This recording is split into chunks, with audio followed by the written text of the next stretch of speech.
Salama family, Salama. How y'all doing tonight? Give me a one in the chat. Give me a one in the chat if you can hear me. Give me a one. I know I gotta do it like this because StreamYard be acting up sometimes. That's what's up. All right. All right. Praise Yahuwah. I'm glad y'all can hear me. All right. I'm glad y'all are in the house tonight. I'm so glad to have everybody here tonight. Now, family, we got some real talk tonight. Let's do another fireside chat, right? We're just gonna have another fireside chat because I think this topic that we're going to be talking about tonight is so super important.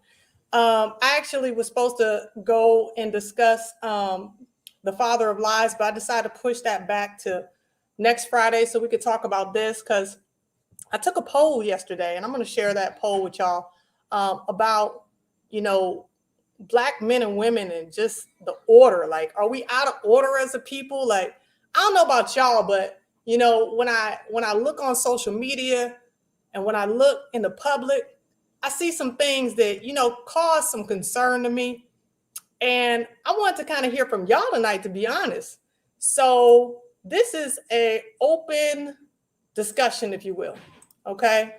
As you came in, you probably saw that there was a poll, and I definitely want to know what your thoughts are. So go ahead and fill out that poll. But if you want to join in on the conversation, I just posted the link so that y'all can join it tonight, because I really want to hear, especially from the brothers tonight. Not only the brothers, I'd like to have a good balance between the brothers and the sisters, offering your perspective. You know what I'm saying? Where are your thoughts concerning where we as a people are? Now, that poll that I took was very interesting, and I'll share it like I said, but shout out to the family. Y'all know how I do. Got to say what's up, peace and blessings to everybody who's in the building. So I'm going to start off with peace and blessings to my sister and my supporter of the month, Sister Ruama up in the building. Peace and blessings to you. Glad to have you here, sis, as always. Brother Calvin, Shabbat Shalom. So good to see you. I like that. The 714 Brew Crew. Peace and blessings to you, my brother. Glad to have you here. Sister Lemeria Johnson, shalom, shalom, sis. Glad to have you here.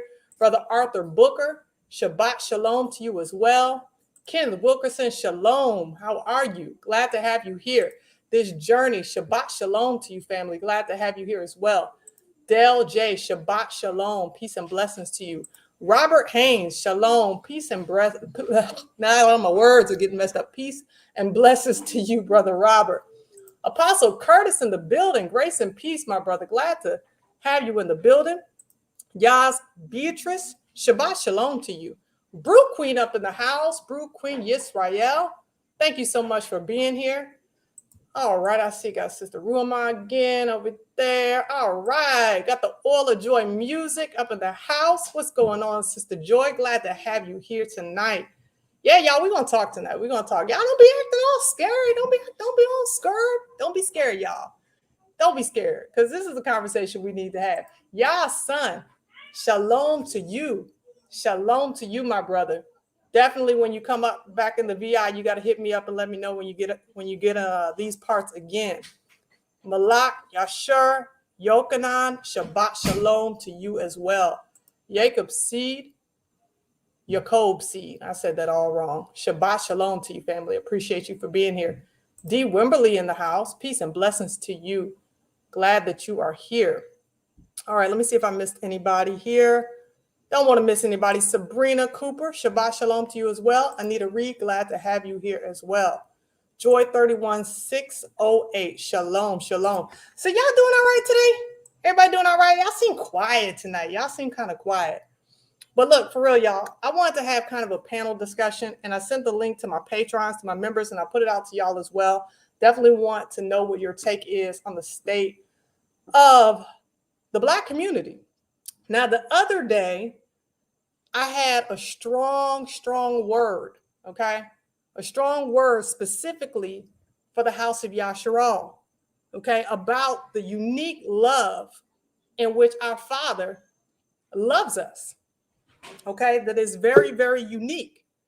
But today, I want to talk about some things because I feel like when it comes to this type of conversation, that we don't have enough balance. You understand what I'm saying? We don't have enough balance. We don't have enough mature people having this conversation. So we got our first brother in the house who is coming on the panel and going to offer up his input. And I'd love to know what your thoughts are when I bring you on about the poll that I put out there. Definitely want to know what your thoughts are. And this is whether you are single, this is whether you're married. This is not based on, what relationship status that you have, because I'll put it quite simply. We're all, whether we're in a relationship or out of a relationship, we're still intermingling with one another. Okay. So I want to know what your opinions are. So I'm going to go ahead and I'm going to bring Johnny in here. I see Johnny got a nice place, y'all. What's up, Johnny? How you doing? Oh my goodness. Yo. Oh my goodness, y'all. Did y'all just see that? Did y'all just see that? That's the devil for you. Oh my goodness. The devil is a liar. The devil is a liar, y'all. Did y'all see that? Yo, I'm going to have to find a way to edit that out. My goodness. Wow. That's the devil for you. Yo, I cannot. Y'all, family, y'all got to come up here now. Y'all got to come up here now. Y'all just saw that. Y'all just saw that. Y'all just saw that nasty, trifling, disgusting, human, if you can call it that, come up here and disrespect. I'm going to tell you, I'm going to talk about that for a minute. I'm going to talk about that. You see, we have conversations about us.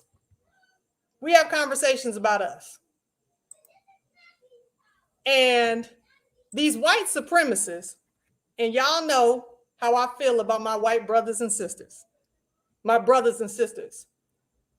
the white supremacists, they get so butthurt over us coming to a place of community and communication. Okay? Do you understand what I'm saying? They get so angry that they act like animals. Ain't that right? Where is this animalistic behavior coming from? Yeah, that's right. I agree. I'm going to screenshot his face. I'm going to report him. Johnny, I know you're still out there. And Johnny, I'm going to tell you, quite frankly, the only thing that you proved by doing what you just did is exactly what the scripture said. We would be hated of all men for his namesake, Yahushua's namesake. So by the fact that you came up here and you acted so trifling, all you did was show the scriptures to be what they are. I wasn't being nasty to you. I wasn't being nasty at all. I knew you was white when you came up here, when you were in my back. I knew you were white. And I didn't say, nah, I'm not going to let this white guy get on here. I respect all people until they give me a reason not to. And what you just did, I just commented on how nice your place was.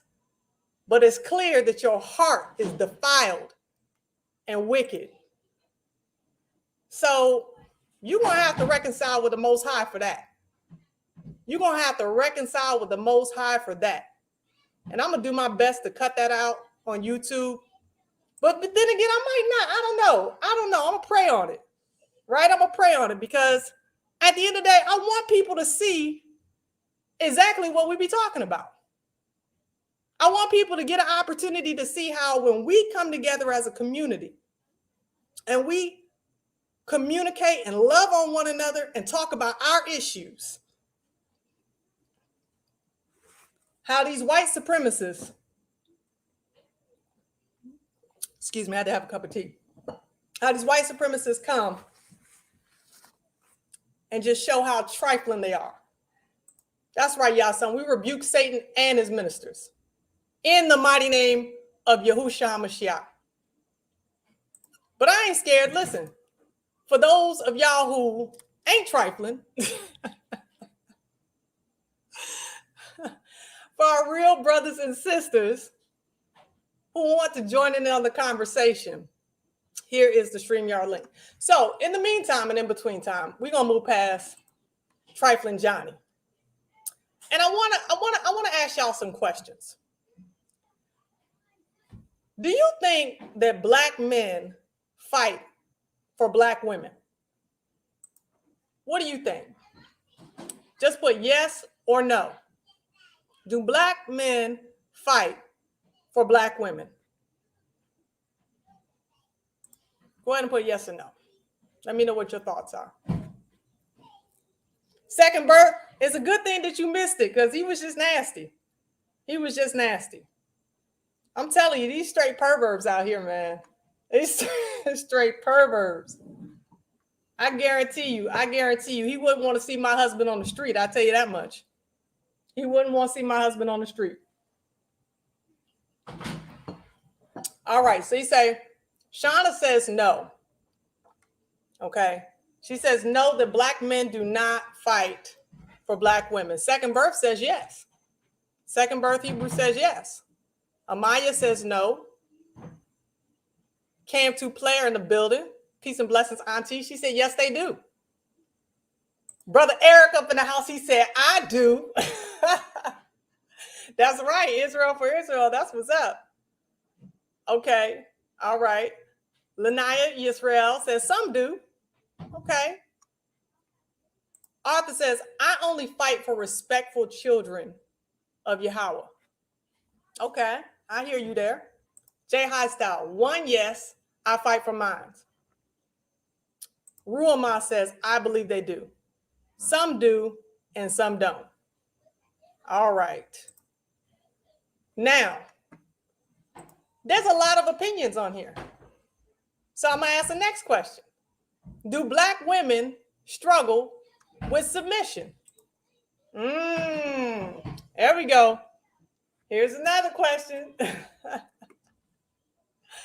Do Black women struggle with submission? Yes or no? Or whatever in between you want to put in there. Okay. I'm gonna answer. I'm gonna start with Sabrina. Sabrina says, yes, we do. As Black women, we struggle with submission. Second Bird says yes. Okay, we getting some more. Now we ain't all over the place now. We ain't all over the place. Constanza says yes. Amaya Yisrael says yes. Up next, yes. Shauna, yes. Robert, yes. Man, y'all ain't seen not one. Y'all, I'm sticking to, hold on a second. Hold on, my goodness. Hold on. Y'all are funny tonight. Milan says yes, 1,000 yes. Look, my bro Eric, he said no comment. Look, Jay Jermaine trying to put me on the spot. Talking about, you know they do. All right. So I'm going to go here to Anita's comment. She says, struggle as is taught from the wrong perspective, but not from true interpretation of scripture. Okay. I see you there. But see, that answer that you gave is still kind of like, I say, it's one of those things where you got to elaborate on. You understand what I'm saying? What you mean by is taught from the wrong perspective? Because I want to understand your point of view. Priscilla Sharp says no. All right, we finally got one no. She said, no, Black women do not struggle with submission. Arthur Booker says yes, because Black women are trying to please both America views and the Most High laws. Okay. Brew Queen says yes, due to abandonment and hurt. Okay. Akita says we struggle with understanding what we are submitting to. All right. And I like up next answer. It's a 400-year dynamic that was shaped on the plantation. So before I ask any more questions, I'm gonna pull up an article. Okay. I'm gonna pull up an article. And this is from this. We're gonna start with the submission one. I'm gonna get to the black men one that I asked earlier, right? Well, here's an article that talks about this whole issue of submission, and we're gonna take a look. And like I said, we're having a conversation tonight. Y'all definitely can come in live if you want to. But other than that, I'm gonna be going back and forth with y'all in the comment section and getting your take and giving y'all my perspective as well. So I'm gonna read a little bit about this. It says Black women aren't submissive, but here's why. Okay, so I'm gonna skip past all that. I'm gonna just give you the headlines. It said we've often had to be the woman and the man in the house.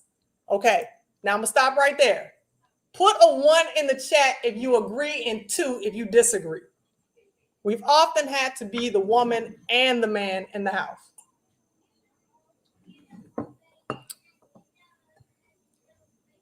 Do you agree with that statement or do you disagree?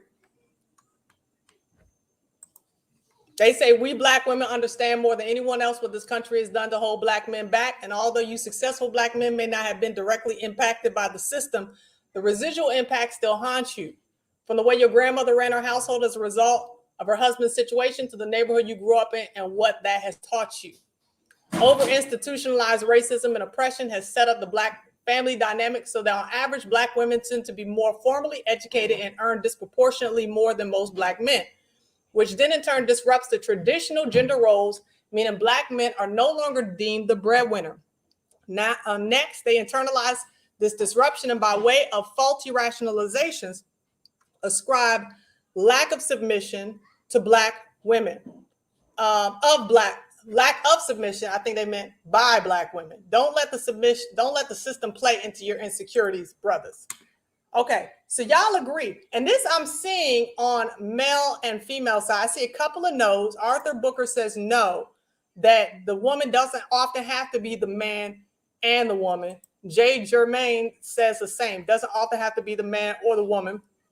Up next also says doesn't always have to be the man or the woman. Peace and blessings, Sister E. Sister E, you can come on the chat. Come on.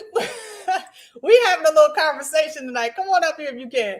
I know you back and forth. You might be tired. If you are, it's cool. But we having a little panel discussion. Y'all want to get up here and share your perspective. But okay, now I'm gonna tell y'all my thoughts. Is one agree? Yes, one is agree. You agree? You agree that when it comes to Black women, that we oftentimes have to be the man and the woman in the house. Okay. So my position is that it's yes and no. Okay. It's yes and no. All right. My sis up in the building. What's going on, sis? What's up? Yo. What's going on? Sis, you missed this trifling Neanderthal. He came on the channel earlier. Oh, wow. I ain't even gonna say what happened. Let's just say he was savage, indecent exposure. Came up on the panel and exposed himself. Oh my goodness. No joke. I'm telling you, we talk about what's going on with our community, and these Neanderthals be getting mad. But tonight we have a conversation about the Black female relations and whether we're in order or we're out of order. And you were answering the question about male, women, whether or not we have to be the man and the woman in terms of why we struggle with submission. Because most people here agree that Black women struggle when it comes to submission. What's your perspective? I don't really think that Black women have an issue with submission. My backstory: I'm a single parent. I have been raising my daughter since she was on my own since she was about 4. I've always left, and I was married. I've been divorced now for almost I want to say about 15 years. In my divorce, I never tried to take my husband's manhood. I was raised by a man. I was raised around men, so I understood the importance of how to treat a man and how to not degrade his manhood. That's something I was raised in. But I was also taught to be able to be independent as well by these same men. to be able to hold your own, because one thing a real man doesn't want to see is a lazy woman. So Right. with that being said, I knew how to somewhat balance that. But because of the fact of I was raised by very, very, very strong men, I was very strong, which ultimately caused my husband to be intimidated by that. Mm-hmm. But I always knew how to step back and be the wife. I knew how to make him feel good. I ultimately quit my job, became a full-time housewife, took care of my daughter, took care of him, and I kind of took a step back. My father told me in so many words, that's not you. I didn't raise you to be like that. I taught you how to be able to not only be a good wife, but also how to take care of yourself. So, but yet and still, I knew that he was intimidated by it, and not necessarily intimidated by it, but he wanted me to take that backseat or that role. Didn't have a problem with it. But Mm-hmm. ultimately, what happened was he took advantage of that. Mm-hmm. He took advantage of it and ran with it. Both of us were young, but because I took that step back, that strong woman he saw when he met me, that he said he wanted it, but that's not what he wanted. So with him doing that, it ultimately ended in divorce. With that, I've always made sure that my daughter had a wonderful picture of her father. I never talked about him. I always made sure that he was accessible to her. I never made any type of comments like your daddy ain't nothing, your daddy ain't this, and no. I was raised by men. My Mm-hmm. dad taught me very well. He said, whatever she see, let her see it. Don't you tell her. Mm-hmm. And Mm-hmm. that, he always told me that. He said, don't you talk about him, let her see it. Mm-hmm. So whatever decision or thought pattern she has about her father, it's all on her and it's not you. So I did that. And ultimately, she saw what I saw. With that being said, I had no problems submitting to my husband. Mm-hmm. But the problem was the submission should never be an opportunity to belittle a woman. There's nothing wrong with being strong, Mm-hmm. because every strong black man, there needs to be a strong black woman. Mm-hmm. There's nothing wrong for a woman to be strong. Don't be intimidated by it. Embrace it, cultivate it, Mm-hmm. build. Let's build empires and not destroy each other. And Right. and I think if we did that and stop arguing amongst each other, it will make us a better unit. When you Right. see, I'm strong willed. I work a job. Anybody knows me. I graduated from college. I work in IT. I work in all types of management roles. In fact, right now I'm in the process of coming back home because I've been on the road for work. I never use my job as saying, because I'm gonna be honest, most guys I meet don't make what I make. Mm-hmm. That's gonna be honest. Uh, Mm-hmm. I rarely meet a man that pretty much makes the same salary I make. And Mm-hmm. usually, when I meet a man that makes the same salary that I make, he either got Becky on his arm or he got Raheem on his arm. I'm just gonna Mm-hmm. be honest. I'm just gonna be Mm-hmm. honest. That's the world I live We in. having some real talk tonight. That's why I told him. I said, bring it on. We I'm ain't about no like right or wrong answers tonight, because I feel like sometimes in our community, like people are kind of looking for, okay, well, I'm supposed to think this way. No, we need to be able to sometimes have conversations to just be able to hear from one another, so iron could sharpen iron, because we don't always have all the answers and we have backstories. And I appreciate mhm, what you're saying about yours, because I mean, as a fellow sister that's a strong woman as well, I understand that, being raised by strong men, and it's gonna happen when you're raised by strong men to tell you that you tell you your self worth. Because see, a lot of our mhm, sisters didn't necessarily have that, right? We didn't have a man coming in and telling us that, listen, you are um, you are incredible as an individual, not because you're a woman or man. You can do so much. You can do so many great things, but you got to work hard. You got to be disciplined. That's what I had with my grandfather. So a lot of times people would be joking, would be like, "Oh, Shonda, you kind of like that old church mother that just cut you and then give you a mint." That's because that's how my grandfather is. He'd cut me and give me a mint. Okay, so yep. that's kind of how I was like that.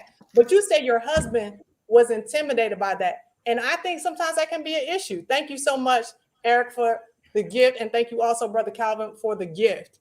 So, and you said what you wanted to do was not allow your daughter to be, to have her thoughts tailored towards how you felt about your husband, because he's not her husband, he's her father. You wanted her to Correct. get an opportunity to have a relationship with her father. And you said, Hmm. what ended up happening with your daughter as far as how she viewed her father? She saw she is 19 now, and she saw the fact of he is, how can I say it in the nicest way? He has issues. Mm-hmm. She sees that for herself. Mm-hmm. Right now they're in a situation where she's like, I got to get a break, and she's taking her own break away from him. I'm not, and in fact, I talked to her a couple of days ago and said, you know what, you do need to talk to your father. It's still your father. Right. Um, but I have to allow her to get to a place where she's ready. Um, but yet it's still, I'm still not bad talking him. And when I say he did me so dirty that Mhm. if I wanted to tell the story, it would not be pretty. Right. But Right. I had to not allow that to cause bitterness to set in me, which ultimately would have been would have impacted my daughter. What Mm-hmm. me and him had a problem with, that was me and him. What him Mm-hmm. and her got a problem with, that's him and her. That Right. I'm not trying to intertwine those things, because ultimately the blood will be on my hands if I do it. So Right. I have to not allow the bitterness to set in, which will cause her to become bitter. Right. So Right. Okay, okay, that's a good perspective on that. Thank you so much, Malag Yashar, for the gift.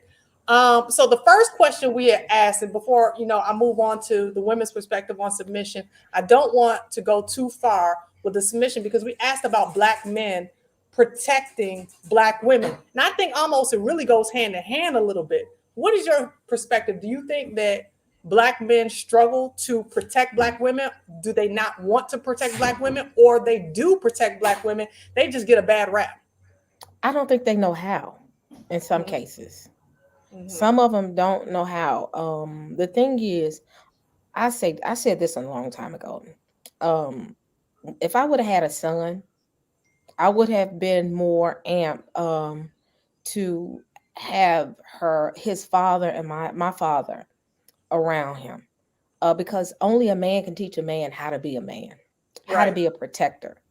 A woman Mm-hmm. can teach a boy so much, but I think in some cases, with a lot of men not having their fathers in their house, they have a hard time of understanding how to be a protector. Because I'm gonna be honest, I'm a firm believer that a boy needs a man to teach him how to be a man. Now a woman can do it if she has to do it, but I'm a firm believer that a man has needs to be in a boy's life.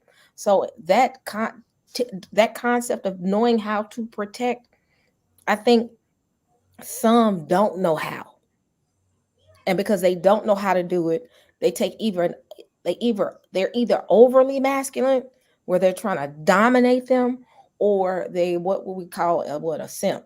I've never used that word before. They're weak, pretty much. Some of them just don't know how to balance that. Some, not all, some don't know how to balance that because they don't have that they don't see it. Mm-hmm. They don't have anybody to pattern themselves after, some in some cases. So that's my thoughts on that. Okay, okay. Second birth had brought this point up because I've actually heard this from a lot of guys online. Okay, like I feel like when a man is talking to a man, he talks differently. Like if you can have to ask the same question of a man, if a woman asked him, he would answer one way, but if a brother asked him, he would answer another way. I've heard with the discourse between brothers, they'll say that if you're single, the answer is always the same. Men are intimidated by them. So, and listen, brothers, this panel discussion is open to you. So I don't want you to sit here and think for 1 second. I'm gonna put it out there again that this is, oh, these are just women having a conversation. If you want to come up here and represent for the men, then you should do so, because I feel like this is very important for it to be both sides being able to Yeah. speak on, you understand what I'm saying, on their concerns, Mhm. because we can learn a lot from one another.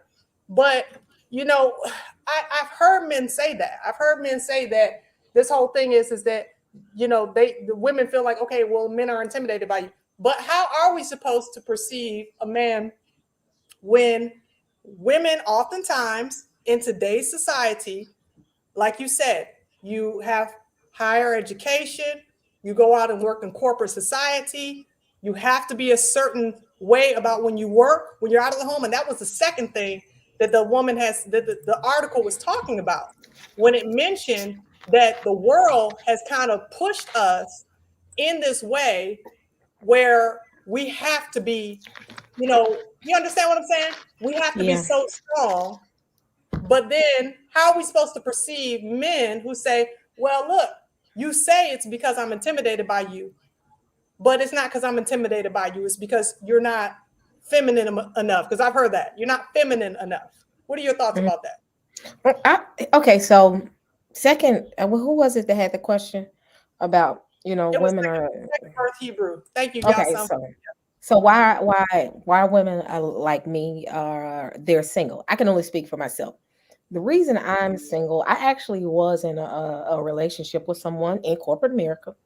And I'm gonna be honest, he was Hispanic, he was Latino, he was not, and that was in my former, before I knew who I was and what I was about.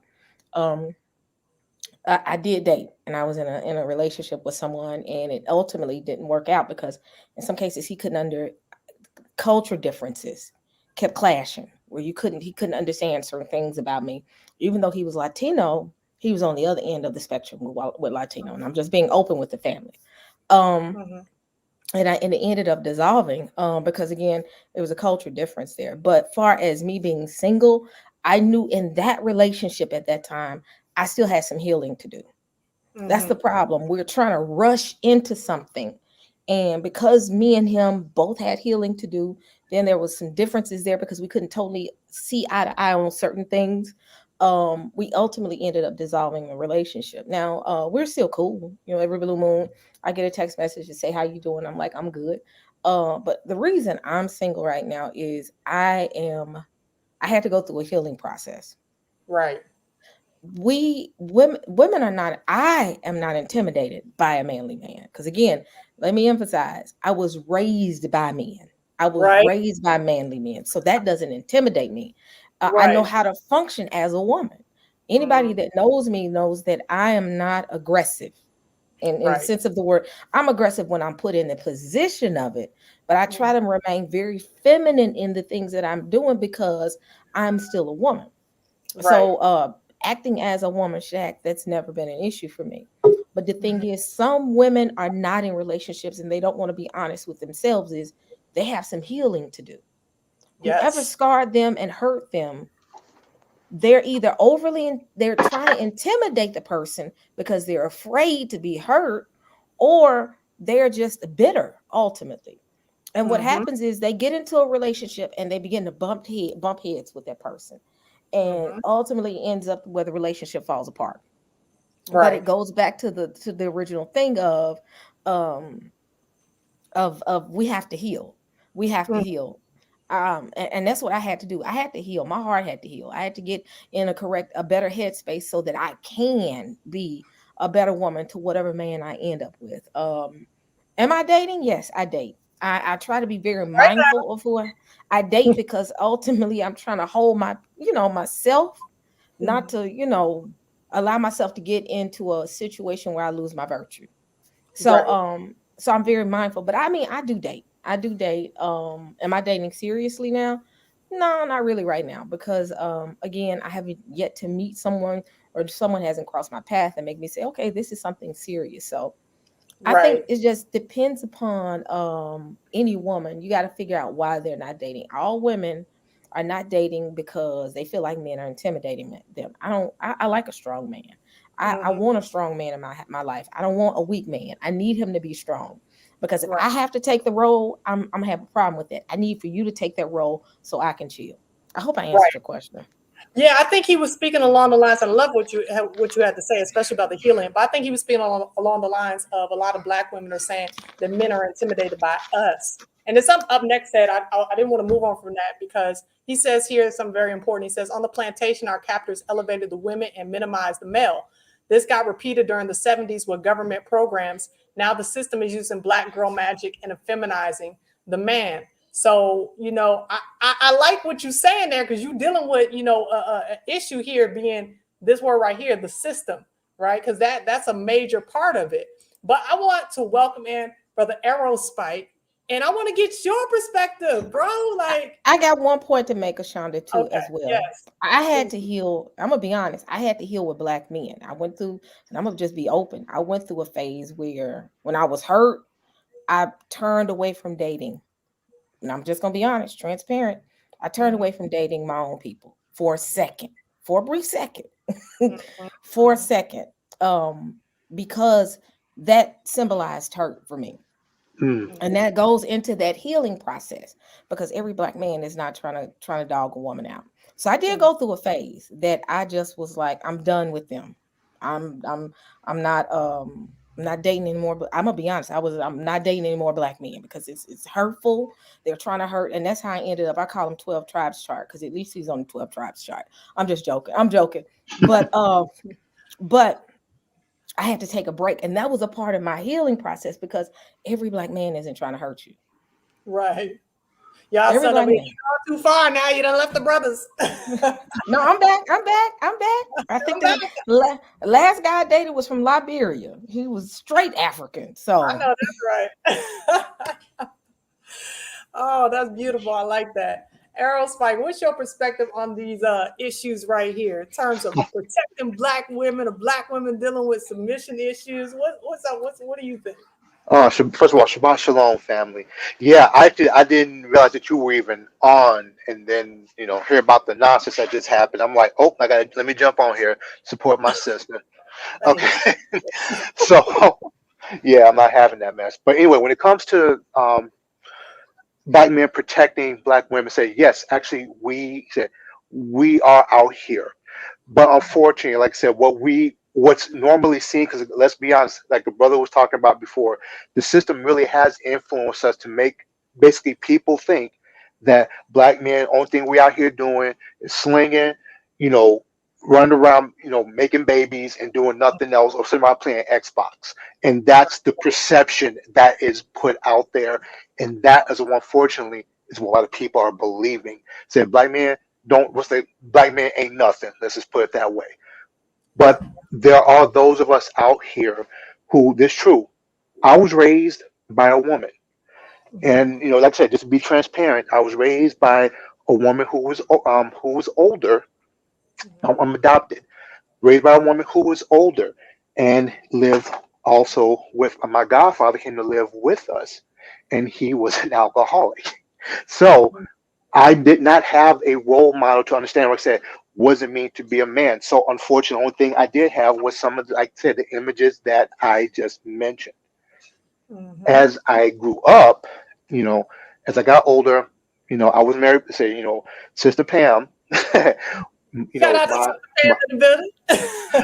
yeah, she, said, my heart before actually I was married, again being transparent. I was married before to someone like I said who I literally had no business being.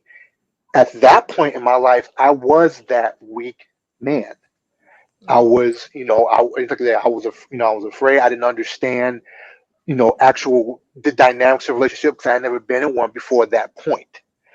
mhm, After that fell apart, and I'll say you the gory details on that. But when I came with Pam, when we came together as as one, as one flesh, I mhm, saw my role completely different. It's like, something. This is a person that Yah has entrusted to me. It mhm, is my duty, rather I say also my duty and my privilege to be able to cover her. And when we talk about protection, most of us, again, what we've seen in the media is always thinking more about physical protection. The physical strong man, able, to handle somebody. Somebody trying to step to your wife, you're able to, run fades on them and be done with the situation. But it goes far beyond that. The mhm. protection that I had to learn at first, like I said, is protecting the family as the priest, Yeah. the war. I call it the priest warrior of the house in terms of the spiritual protection of the home. That is where it starts. It's not it's not the muscles. It's the Mhm, spirit and the connection with Yah. And when you look at Yah and how He determined how relationships are to be, say, what are you to be doing as a protector for your house? One, you'll be submitted to Yah and praying for them. mhm, Be a man, fight on your knees. That's the first real protection, is the Right. spiritual, is spiritual.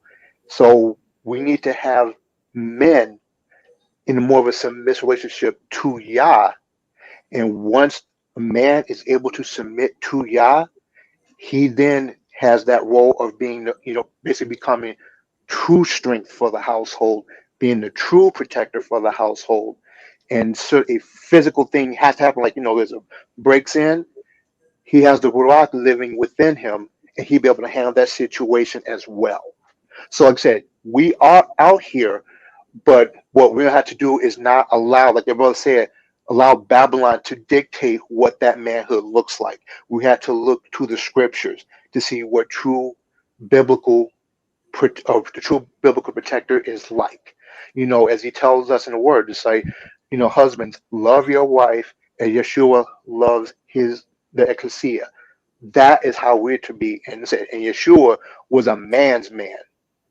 Let's be Mhm. honest. Yes, People he think, was. they make these images of making him look like, some 1960s effeminate flower child. I'm like, oh no, sir. He had that cord of whips and drove them things out of the temple. He was a man's man. So let's get that straight. So we want to look at what manhood looks like. We look at him. I love that.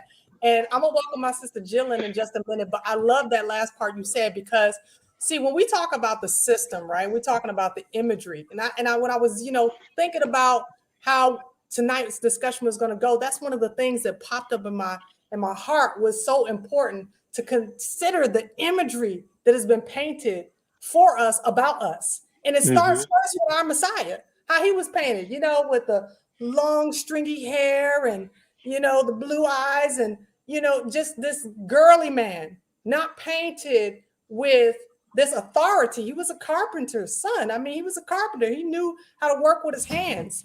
And so when it comes to, this imagery that's going way back from there of us, it's like I think up next was saying about the effeminization of our men, starting with our Messiah, and then it goes into something even greater. So I want to welcome in Sister Jill, and we got Brother Yakoba up in the building. Praise y'all. Glad to see you here, bro. Sister Jill, let me hear your perspective because this is Aruka at the Well Ministry. So I know she got some thoughts on this. So thank you so much for the gift, too, Shalom, sister. shalom, shalom, my sis Ashanda, my warrior sis. How you doing? I'm great. Today is a blessed day. Good, So praise praise God y'all. for that. I think that we one of the things, most of us grew up where, some of us grew up with both parents, but a lot of us didn't. And my mother had a lot of siblings, but I didn't see marriage. I didn't see examples of marriage. And so, we and then here on top of that, TV raised a lot of us. And what did we see on TV? White examples. And so, we tried to follow the fairy tale of relationships, and when it didn't work out, we were confused. So we don't even know how to relate to each other on any level a lot of times. So I think we have to just go back to just being able to relate to each other first before we consider relationship or any, like the intimacy or anything, just trying to understand each other, understand the dynamics of what makes him a man, what makes me a woman, things like that. And we've missed out on those things because of what we've been robbed of in our homes. Yeah, I agree with you. We were raised by the television, and a lot of what we saw on the TV, we saw like Father Knows Best in the previous generation. Leave It to Beavers. I'm not showing my age, but when it came to I'm us, much older. when it came to us, the only representation I think that we saw of a healthy black family was the Cosby Show. Or But good times. oh my good, don't start No, on. Oh y'all, I'm sorry. I'm hated it. sorry if I y'all was want to just thinking disown that then disown me. I can't stand the good times. See, Hated that's it. what it's difficult. It's a difficult show to watch because of Which one? how they perceive us. It's like, oh, the poor, humble, black man, and the doing. Yeah, it was kind of icky. Let's hanging just in put the it that way. shower. But y'all know they removed James off there because they didn't like the image he gave because he gave Yes. that father image. So Exactly. But Strong image. strong and angry. with high That blood pressure. that we gonna talk about that too. You said stronger, and we're gonna talk about that. Brother Jacobo, welcome. Let me hear your perspective on the conversation tonight. We're talking about submission. Hey, Sister Ashanda, Sister E, Arrow Spike, and Sister Jill. How y'all doing? Wow. Doing good, brother. Shabbat shalom. Shabbat shalom. Well, I look at we're a complex group of people, and we've been systematically targeted and our homes broken. We don't have a heritage of culture. We don't have anything. We've always been a people who sought God, but we don't even know how to do that. And so, a lot of homes are broken. Most of them are run by women, and most of the time, the man don't make enough of money because it's designed that way. Yeah. And some of us have been blessed to make money, but money doesn't solve your home situation. It's spirit. And so, like for me, before I got married, God always told me, look at the family. What is her family like? How does she react to her father, and how does she react to her siblings and her mom? Because that's how she's going to treat you. And so that's what I looked for. And, my wife, her family did not have a lot of money at all. Okay. And so, but the home was comfortable. It was friendly. And I always enjoyed going over there, and the food was great. And her dad would cook. And, a lot of times, we don't look to see how they get along with each other, right? How the husband gets along with the wife and the children gets along with the family. And, when they come together for holidays, is it drama or is it fun? Right? Because that's what you're going to get. And so I always knew, God always told me, whoever you get, if you don't want to end up in the projects, then don't get a project woman. Right. And so, I didn't get that, even though my wife, her family was not rich at all. When I say that, no, not at all. Right. But, she's a pharmacist. I'm a developer. We make pretty good money, but that's not what make a happy home. So with my wife, she's probably one of the few women who could get along with me. Right. Because if we get in an argument, she doesn't argue with me. Right. She's not going to go back and forth with me and because that's not my personality. It's not good for me. Right. She don't argue with me. You know what she does? She walks off. And then she comes back later. And then we work out fine. Right. If I were to marry someone who would argue with me, it wouldn't work. Right. We're going to get a divorce. I could not be married to my brother's wife. We wouldn't get along. Right. We different people. Now she's a good person. She just don't fit me. Right. And so I think when we realize that we are broken people, we need to look at how the person you're going to marry interacts with their family if you want to get along. Right. Because you're going to have people who are going to abuse you. You're going to have people who are going to cuss you out. You might have people who disrespect you and cheat on you. And so if they don't have that relationship with their family, and most of all the relationship with the Most High, the chances of you getting a divorce, the chances of things not working out is high. Yes, right? it is. I'm not the perfect person. Y'all know me, all right? Y'all know me. Y'all been around me a long time. I'm not the easiest person to get along with. But, if you treat me right, I treat you right. And that's how I get along with my wife, and she'll probably tell you, yeah, he crazy. I got my issues, but we get along. Right. And so I think we have to realize we are broken. And before we step into any relationship, we need to look at that family and say, OK, do you want to marry into that family? And that's why I even tell my nephews and my nieces and all this stuff, because they all like white folks. Right. That you've been brainwashed. You don't realize it. I say, look at that family. Do you want to marry that family? Because you're not just marrying that person. You marrying that family. Are they racist? More than likely they're racist. You want your kids to be part of a racist family? Go ahead, fine. Look at that family, and that's what you're going to get. But they don't listen, right? Because they've been brainwashed. They don't understand that being a part of their own group, like the Most High told us in his word, don't go marry to other nations, right? There's a reason for it. And so now we have to find out, okay, now we know we're the people. How do we live? Well, we're trying to go back to obeying God's laws. And guess what? It's working out for some of us, right? And I think that's what we have to do. And some of these people who call themselves Israel, they're not really submitted to the word. They're not submitted to the spirit. So when you marry someone, it's broken because they're not submitted, even though they're acting like they are. Can I respond to that? I hear what you're saying, but this is how I feel. The environment that I grew up in was very toxic, very abusive. But Yah got a hold of me. And so if so the person that I'm dating, if he were to meet my family and discard me, that that there's a whole lot of components that come into play when Yah is in your life. And so Yah changed my life. Unfortunately, one of my sisters died. Another sister, she just has severe mental health issues, and it could have been me. And I saw a lot of toxicity, but Yah started to work on me and heal me. And so what I don't know if we can always look at the family. Sometimes we can look at the dynamics depending on the level of cray-cray.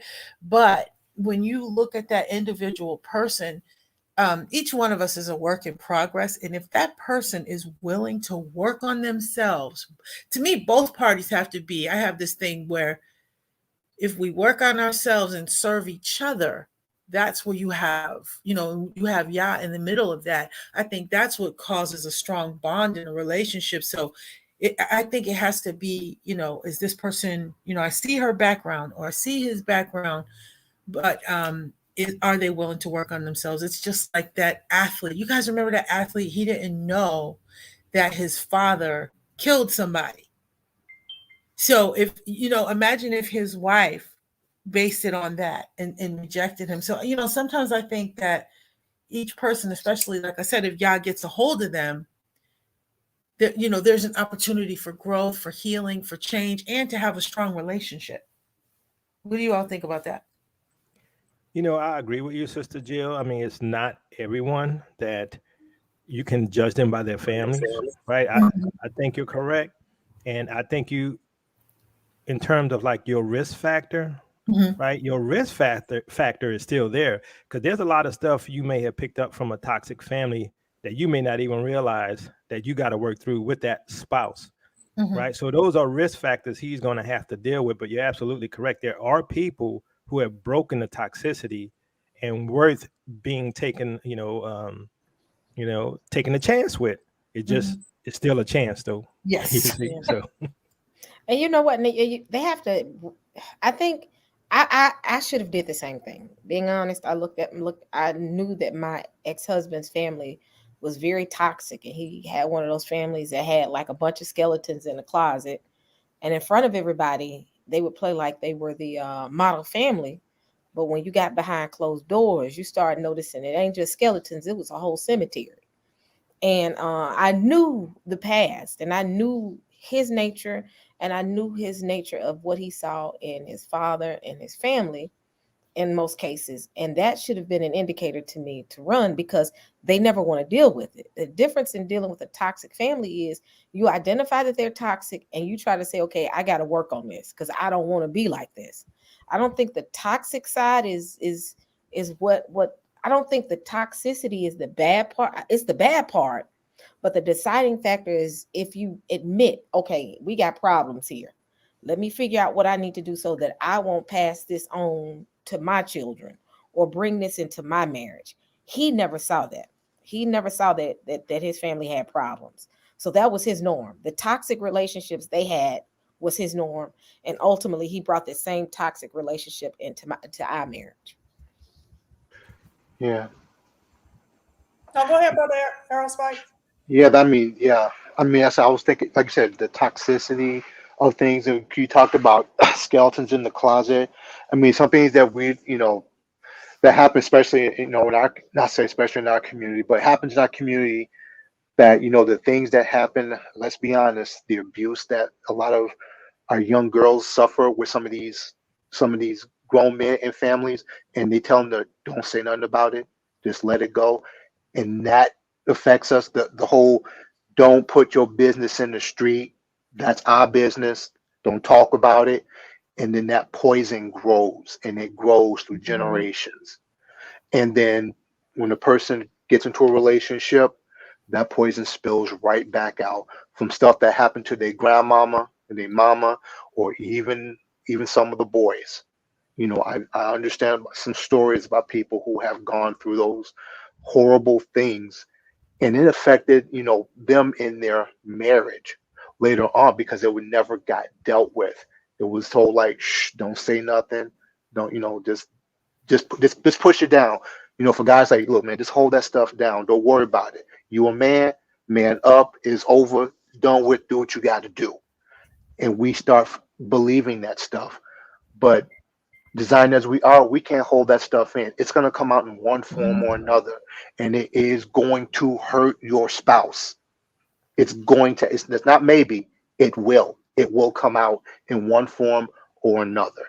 And so, like I said, that's why I say we have to be healed by the Ruach. We have to be submitted to Yah, and again, start dealing with relationships on the way Yah designed them, and not, again, what we see on television. And I do believe in counseling. If somebody has gone through Yes, something, it's absolutely. yeah, because you were always told, why do you want to see a man? Look, you're not crazy, man. Just Yes. hold that mess down, because you already know they think that we weak and stupid. You go there, you proving them right. So don't worry about it. Just keep it stepping. And then Mm, what happens? That's when you see the abuse begins to happen. mhm. Man putting a hand on their wife, or wife putting their hands on their husband, because they haven't dealt with the PTSD that we've all, Yep. that we've gone through. And say, no, get counseling, get some help. But again, obviously godly counseling. I'm not talking about just go to somebody who gives some new age nonsense, but godly biblical counsel to help you go through that before you say I do. Yep. And Yeah, you know what therapy And is? while I'm you're sorry. doing, go ahead. I'm sorry. Yep. Oh yeah. Hey, yeah. That exactly. Why you doing? Because healing is a journey. Mm-hmm. And the concept and the construct of healing that we learned in Christianity, I say this in my group that we have to come out of that mindset of, you run around the church, you speak in tongues, you make a couple carpet angels, and then you're healed. It just doesn't work like that. If you Right. have we have generational things. So if you have Mm-hmm. your lifetime of neglect or abuse or rejection, and you've been taught that generationally, you have to that's a lifetime journey that you have to be willing to work through. Because when if your spouse does something that triggers you, you're going to reject them. Or if Yes. it could be something indirect. And so if you're not working on yourself, you can't receive love properly until you do. Yep. You know Right. what? And I'm a firm believer in therapy. I don't think it's anything wrong with therapy. Mhm. I have a therapist because sometimes you just need to talk. And Mm-hmm. um and I'll go and I will talk her ear off about everything.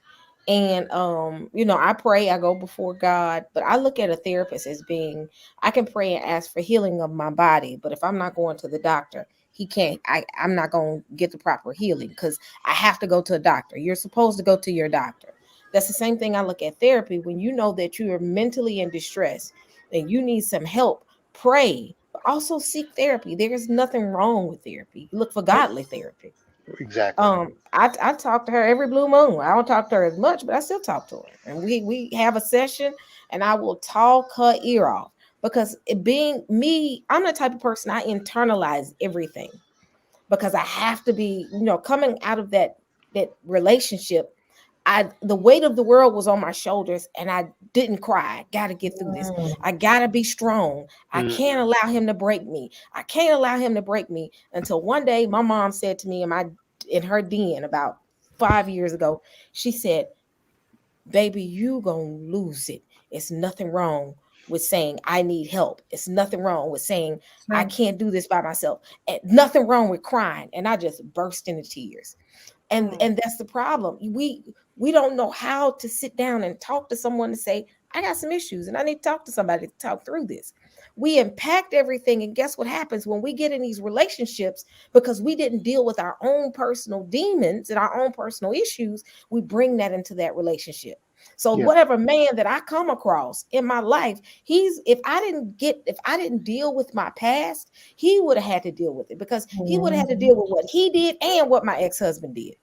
And I said, I'm not going to do that to anybody. I'm not going to do that. So let me get my mind in a better place, so that when I walk into a relationship, it's me and him, and not me, him, and my past. That's Right. right. You know, That's for me, important. the reason why I don't like therapists or professional therapists is because they're constrained by the law, right? And they're constrained by even therapists or people who you talk to in church. They go by another classification as opposed to therapists, but they're constrained by the law, and so they're going to give you cookie cutter answers, right? Whereas I think what we're missing as a people is going to the grandmother, right, and going to the elder. And I'm not talking about the elder of the church; some of them messed up, right? Because when you go to the elder, you go to the grandmother, and all these things, they have similar stories, right, experiences, and they can tell you, okay, yeah, this happened to me, or I know someone that this happened to, and this is what they did, and this is where success occurred. Because a lot of people get these counseling, marriage counseling, before they get married. But it's not like when you talk to you say, hey dad, how did it go before you got married? What did you do? How did you and mom hook up? What's this about? And what's going to happen? Oh, well, son, this is probably going to happen. And when you get older at this age, this is going to happen. And if this occurs, you know what I'm saying? You don't get that from a therapist. That's And true. so that's why I think we have to find our culture back. We have to try to build it if we don't have it. And, otherwise I think it's not going to help. So. Yeah, I like what you're saying there, because and Brother Eric brought out a point too. A lot of the I think if you could find particularly a Hebrew counselor, I don't even want to say a black counselor, right? But one Agreed. who knows the weirder people, then you're doing really good, because a lot of these therapists and psychologists and psychiatrists, they're going from the Jewish model, they're out of their handbooks of learning how to how to talk to us, and they don't know anything about us, and a lot of times they are sending messages to continue to have you in a position where you're forever in pain, you're forever in misery, and you're not able to heal. And I saw it with with my husband's side of the family. They went through, going to therapy, and they had their issues and stuff that they were dealing with. But ultimately their family still broke up because the father, his dad, didn't feel respected. He didn't feel like his position was being understood. And it goes both ways. So if you could find good counseling, then that's really good for you. But there's not a lot of counseling among Yasharal. And that's why, I advocate for good Hebrew counselors. But it's a scarcity, and something that you have brought up, Aerospike, is so key when you talk about the things that get hidden, you know what I'm saying, in the family that disrupt when you get older. When you get older, it's like Brother Jacob was saying, you need to be able to talk to the elders. But a lot of times the problem is that before they were the elders and they were the parents that were covering up a lot of the stuff that was going on the inside of the home with the children. Right. Incest. You understand what I'm saying? Uncles Right. touching on their nieces. And when the child comes and says, this person touched me and made me feel weird, they tell them to just shut up and be quiet. Don't say nothing. Don't disrupt, because if you say something, then you're gonna make the family's name look bad. Yep. Or you understand all that. That's true. Why are we covering that stuff? I think it goes back to slavery, if we think about it. And because if that was their right, because you keep your mouth shut, you're my property, and that was just kind of a learned behavior. And then when it comes to men and women, it's like women, like Sister E was saying, we're just taught and we're programmed, be strong, you can do this. Especially if we become single mothers, we have to be strong, we have to always make sure everything's okay, and then we don't realize we're not okay. And then the brothers are taught, don't be a punk, don't cry, and then they get into a relationship and they don't know how to express their feelings. Right. And that goes all the way back to slavery. What do you guys think about that? That is very, very accurate. And also, just to add to what you were saying about, what the slave masters were doing, if you say something and you causing the problems, they was afraid, be quiet for you get sold off. That's right. So it was the fear of the mother saying, don't say nothing, 'cause I don't want you to get sold off because you be considered a troublemaker. And so they were saying, just keep it quiet. I know it hurts, but just keep it quiet. And that went said from generation after generation after generation. What you're saying about being considered a punk, yeah. You cry something like that, you weak. You Yep. instantly considered weak. And if you dare go to somebody saying, I don't feel close away, man, shut up, dude. Get over that, man. Just like, and so again, and when it comes to the woman, it's the same thing. When she said, how you feeling? What you thinking about? What you mean what I'm thinking about? I'm good. You eating? House is good? What's the problem? And then she's like, I just wanted you to tell me how you felt because I'm telling you how I feel. And we're saying we're programmed to go, nope, I can't tell you that because I don't want you to think that I'm weak and I can't protect you. And that goes into that whole concept, and we just got to talk about mental wellness and healing and going to, some people choose to go to therapy, some don't. I think we as a culture have always been taught to, in most cases, to just deal with it. You're gonna get. I was thinking about something a couple of days ago. All our music is depressing, even down to our gospel music. Let's be honest. We gonna get through this or get better by and by.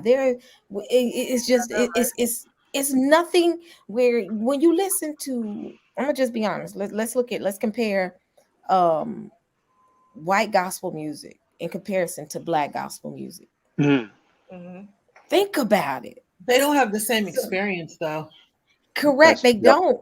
But the thing is, we have to learn how to get. I don't want to say I'm not saying get past it, but learn. We have to heal. That's ultimately what I'm saying. Yeah. We got to heal and we have to find a way to heal. We've been taught to pack it down. It's all right. We're going to be like this. Life going to be like this. Get past it. That we're not getting past it. It's being packed down. And before you know it, you blow your top. So I think with all that being said, I think all of us as a whole, as a community, we still have healing to do. Before we even talk about, relationships and black and white, black man with a black woman, how can we grow together? Individually, we're scarred in some cases. And we're two scarred individuals going into relationships in some cases now. I'm saying that. Two scarred individuals walking into a relationship and neither one of you all have healed. And then what happens is you create a scarred child. And then from there, you have scarred grandchildren. It's a generational thing. So. Facts, 100%. And, Brother Jacobo was talking about our elders. And right now, we got one right on the line. Sister Judy, Auntie Judy, Cam 2 player, welcome in. We definitely want to hear your perspective concerning what's going on with our people. Let me just share my story with you all. Absolutely. Now that I'll just tell you that I'm 70 through, and there is two of us left, my sister, who is 89, and we come from broken people. I had the opportunity to meet my grandparents and to know them. And my grandfather would have been 142, 43 this year, and my grandmother 130 something. My mom 107, my dad 106. And so they came through brokenness when it was dark days, sharecroppers. So with me, I am the product of a sharecropper's daughter that knew no love, because my mom didn't know how to love, because her mother didn't know how to love. Her father didn't know how to love. He saw his mother taken away, sold with his baby brother. He saw his father murdered, never to see his mother again. He was 7. Three brothers, they separated. And my grandfather went to the Key plantation and his two brothers went to the Proctor plantation. And it went all bad. So he found my grandmother with his Bertha, Lena Wilson. She was broken, lived on a reservation. The same with my father, come from the Gullah Gullah Islands. And with his mother, she was broken. And my grandfather were broken. They saw many things. There were night riders that would come in the night to disturb them. They couldn't sleep. They were always on the run. They saw things. And so by them saying things and had to be hid from being raped and being a sharecropper's daughter, they had to hide from the overseer because he wanted to have relationships with them, and they had to run and hide. And it went on like that for many years, and they saw their uncles, they saw their cousin raped. So they knew no love. There was secrets. So as I grew up, I didn't know how to love because my mom didn't give me the love that I expected, that I wanted. She bought me everything that I had because she come from a family of 13, lived in a one-room shack with 13 children and a mother and father. She watched three of her siblings die because of tuberculosis, because there was no money for shoes. He made 50 cents a day, if that, some days 25 cents. But you have to understand, sugar was what, 2 cents? Coffee was 3 cents, but they never had. And so when they decided to leave Arkansas in 1942 and move to Las Vegas, left my grandparents down there, and she made a living, met my father, ended up getting married, had me and my brother and my sisters and my brothers. And it was very hard because she didn't know how to love. I never got love. And all I wanted from my mom was to love me. She never talked to me, but she bought me everything that she never had because she didn't have anybody to talk to but her sisters, and they kept secrets. They kept this fact that one of their sisters married a pedophile. One of the nieces married a pedophile. The neighborhood was full of pedophiles. They had no one to talk to coming from the South. My dad come from Mississippi. There was secrets. So we are a broken people. And because I didn't know how to love when I got married, I didn't know how to love. I didn't know how to be a wife. I was never taught. I knew how to cook. I knew how to clean, but there was no instructions that came. Grandmother knew everything. She would be the encourager. She would hold your hand, but the secrets were never told to us until we got older and the damage was done. So we have to, as a people, bind our forces together. And how I healed, I gave my whole self to God. I repented. I had to come back and repent to my children and told them that I didn't know how to love you because I didn't know how to love. My mom didn't show me. And so I kept my children bayed away from me. There was always a wall between me and my children and my sons and my daughters.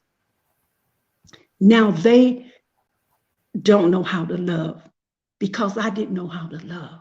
And it's a vicious cycle. But now that I know how to love through the power of the Holy Ghost, the Ruach HaKodesh, I know how to love. I went to adult mental health. But before I went, I prayed and I cried out, I need help. And that was my own sustaining grace. So it is better to talk these things out with your family, bring out the secrets, cry. It's not going to hurt anything. Secrets are not good. So when you get older, you find about these things and you, well, why didn't you tell us that Uncle Buddy would touch you or Cousin Leroy would try to rape you? I had a cousin that always tried to kiss us and we would always run away, but now he's a minister. He don't remember those things, but we do. So I speak to you all as an older person. Give each other a break. Let us not look down at one another. We are hurting people. We've been hurt all our lives. I don't care what the amount of education that we have. It's not going to help us at all. I have education. I was a teacher. I did corporate all my life, but I was still broken. So the education and the amount of dollars that you have does not heal you. Move to the suburbs, that's not going to heal you. You're still broken. But when you make up your mind and know that you were right, but you were wrong. And when I found out the fact that I was right, but I was wrong in my presentation and how I handled the love that I longed for. You all be safe. Be wise in your decisions. Do not look down at one another. Embrace one another. Sisters are hurting. Men are hurting. We have generations locked up in the penitentiary because their parents did not know how to love. The men were deliberately taken from them. Men don't know how to love. There are a few good men. Cherish our men. Cherish our women. Cherish our youth. No matter how they are broken, no matter what they look like. Let us pray. Let us bind our forces. Let us stop talking. Let us push back our plates. Let us pray together. Let us pray more than ever before. Let us forgive. I digress. Is this Sister Cam 2 player? Yes, it is. Hey, my sister, powerful. And you know, I love your spirit. And you know, your story is a lot of what our parents have gone through. Because Yes. you know, I got a bunch of stories of, you know, stuff I've heard and things that happen and people shooting and all our, like you said, our people are broken. And this is why we need to have the truth, and this is why we need to draw to Yeshua, because we're not going to heal unless we do. We can't do it ourselves. You know, and that's why, like, for me, I have a problem with people who be twisting the gospel, twisting the messages and all these things, because our people need the Most High more than anybody. Everyone needs the Lord, but we are the most broken people on this planet, and we need the Most High. And thank you for your testimony. Oh, you're welcome. Thank you for having me. I'm going to get off and just go back to the chat, but thank you. And anybody want to text me or anybody want to reach out to me, I'm always available.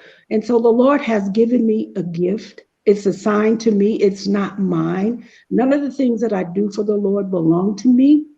He's given me the ability to encourage the broken ones. I'm not broken, but these words come from my heart.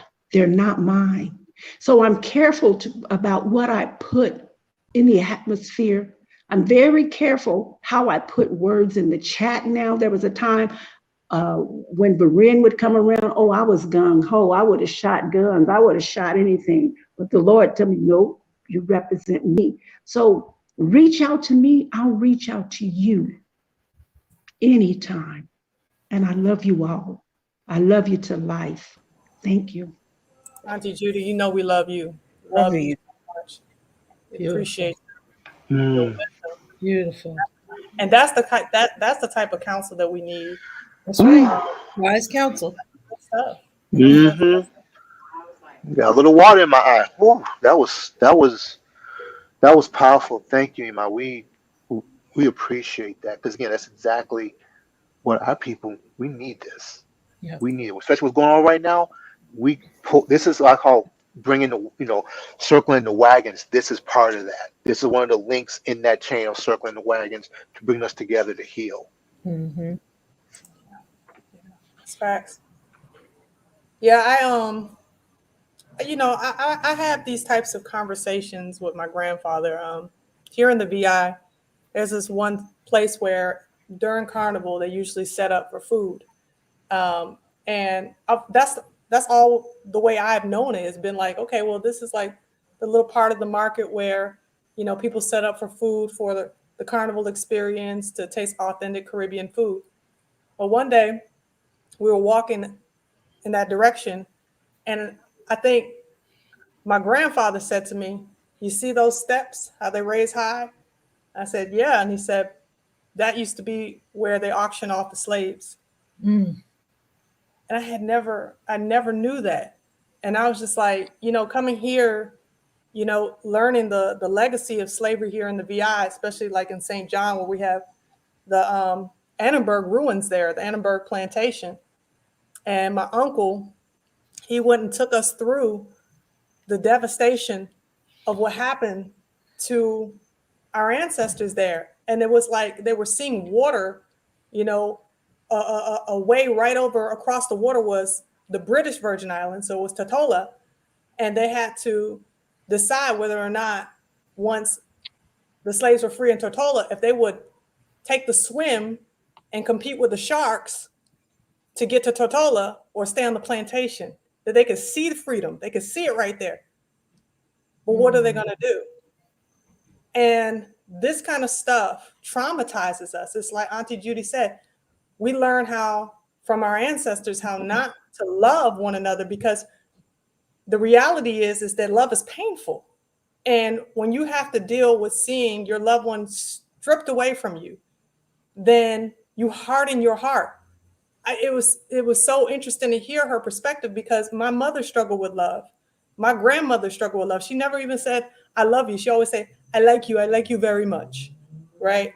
And her mother, she didn't even want her children to call her mother, call her mom, mommy, anything. She wanted them to call her Miss Clemmy. So I only knew my great grandmother as Miss Clemmy. And I realized, that when I became a parent myself, that it was difficult for me to extend love to my children. And I couldn't understand what the blockage was. I'm like, well, I'm taking care of you, but what else is there? And it took having these difficult conversations, having them with the Ruach mainly, but having these difficult conversations nevertheless, to realize this stuff stems back from way there. And his blood has to break that. It has to break it, but it can't break it because oftentimes what happens is we still hide it. So if we begin to engage and we begin to really open up that closet of pain, the world of pain that we're in, then he can start to put that healing balm on it. Hey, the Shalom family.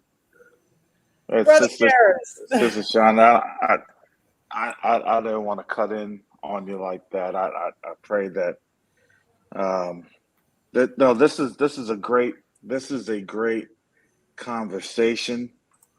And it's funny because you know what the Most High does? He throws something in your way. He throws a big old barrier in your way. And then guess what? Someone else is dealing with the same barrier. Does anybody notice that, panel? You know what I'm saying? Now, I'm going to tell you this, because what you have said is true. Because I have an aunt that my dad lives with. He lives with his sister. And she's the same way. And she's never had kids. And, all of my grandfather's children on my dad's side has had children. And the thing is that we are a reflection of our fathers and our fathers' fathers, our mothers and our mothers' mothers.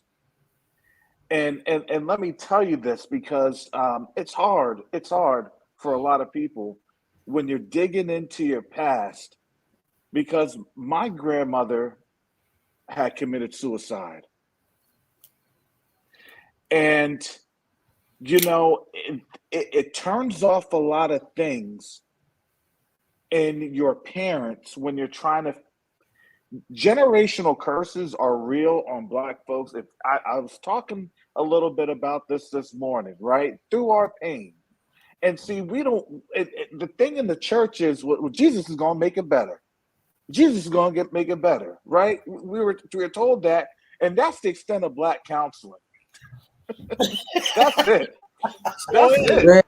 It's I true. mean, am I lying? Am I lying? Well, you got to Nope, give it that's to true. Jesus. You talk about it with him because I don't want to hear you. You hear my problems. I literally, someone said that to me when I was growing up as a teenager. I said, then what type of youth group leader are you? You know? But the saddest thing is, and I'm going to tell you this. This week was one of the most interesting weeks that I've dealt with, because when I'm talking to you about generational curses, so my father had actually said something to me pretty profound, because my brother had done a 23andMe. He took a DNA test. We actually found out that we have a first cousin that we never knew about. That first cousin was about almost 10, 15 years the senior of my dad. His son, my dad's nephew, was about 9 years younger than my dad. And it was funny because the pattern was my grandfather would meet the women in the church. Yeah, my grandfather was one of them. He would spot them out. And then guess what? He pranced and he danced, and then it was all romance. Then the women never had a chance. Okay. Okay. And so it was funny because when this story came on up, and it was interesting because he gave a lot of insight as to the family secrets, right? Everybody has the family secrets. We just don't know about the family secrets because people have to tell us our secrets. Did you know about this? Did you know about that? And it was so interesting that it spun up the memories that my dad had. And he said, you know what? You're right. When we had moved from Virginia to New York, we moved with a gang of people. It wasn't listen, it was a gang of people. You know what I'm saying? And that gang really insinuated he brought all of his baby's mamas up with him. And it was kind of sad because when Wow. my dad like figured this thing on out, he said you know, because you know when you speak things on out and you're just kind of you're taking things on in, and for him that was that cathartic moment, you know, and you'll say things, and and as you're talking out, your spirit just kind of agrees, and it's like, yeah, that's why we would go on over to Miss Such and Such's house when her husband wasn't home, and we would spend hours there. Wow. And Yeah. I can't believe that came out my dad's mouth. And he said that makes sense. My mom, which would talk about my grandmother, had said that he was always a womanizer. Mm-hmm. And so now these things were being confirmed. And then the funny thing is, my dad had even given me this revelation. He said, Karis, I messed up in the past too, because I would make the same mistakes. And I said, wow. And so I asked him, I said, so Dad, are there any brothers and sisters I need to worry about? He said, I don't know. I said, that's not funny. You need to find out. You know what I'm saying? It's like, no, it's not funny. It's not funny. Because, you know, we hold our parents to a high esteem, but we know that they're broken.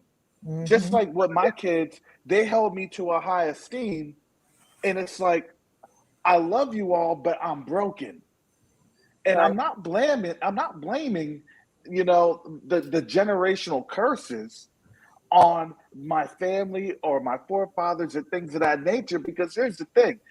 This is what we have all dealt with. Right.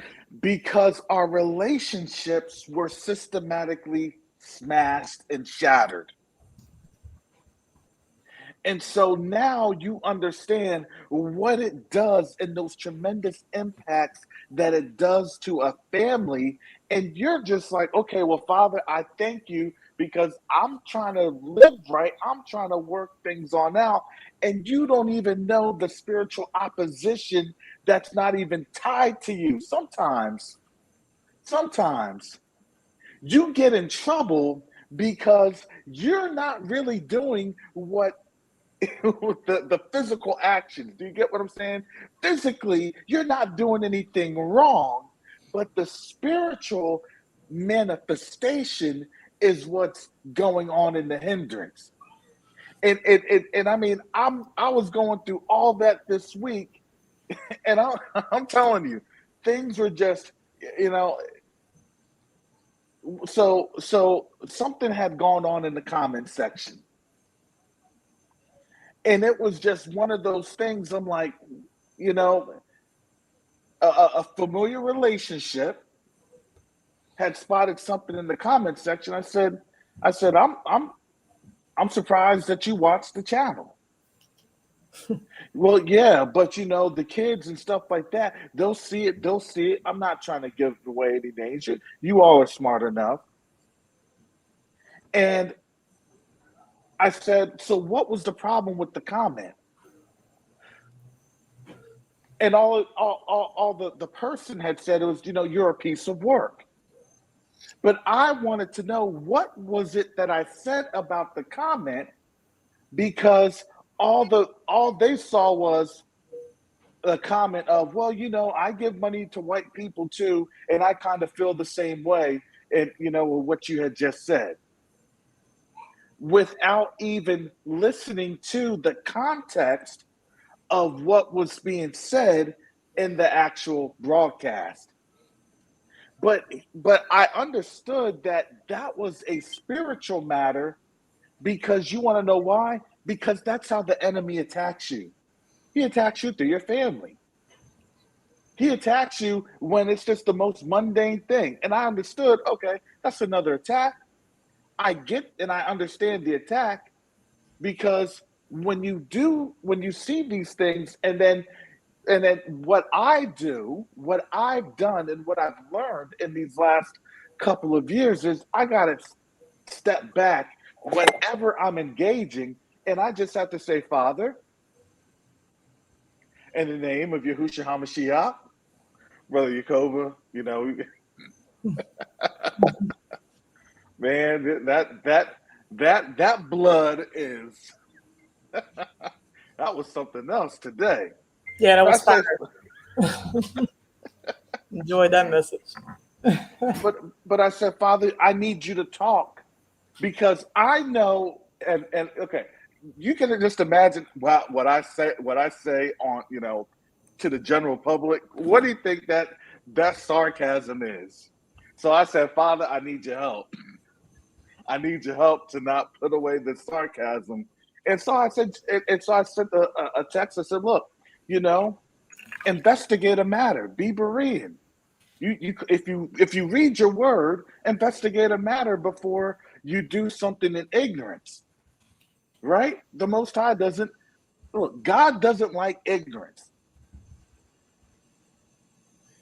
God wants understanding and wisdom, and that's all I said. Look, I wasn't calling the person ignorant. I wasn't trying to say or belittle them, but I said, look, please understand the full matter before you rush to judgment. Right? Because doesn't the word say that a fool does what? They rush to a conclusion without investigating the matter. That's foolish talk. Mm-hmm. Yeah. So yeah, I'll hand this on over. Looks like some trolls are coming in too. That I'm telling you, they've been here from the beginning, man. Yakoba done messed them on up. Oh my goodness. They chase me everywhere I go, Brother Karras. They sure do. That's you bringing it, man, huh? He said, he said, I I'm got a sorry, y'all. feeling somebody's watching me. Because I Oh have no no, back in privacy. 1983. Man. Guys, look at Sister Jill's question. Any of y'all want to tackle this one right here? I think it's pretty important. Actually, excuse me, I actually answered that in the chat. It's because again, the lie that we tell ourselves is to show any type of emotion is to be perceived as weak and effeminate, and that calls into question our manhood and our masculinity. And so, we tell ourselves like, no, like I said earlier, don't show no emotions because the man is supposed to be the rock, the stone, and you're not supposed to show nothing. So that way your spouse can know that they are safe. That's the lie we tell ourselves.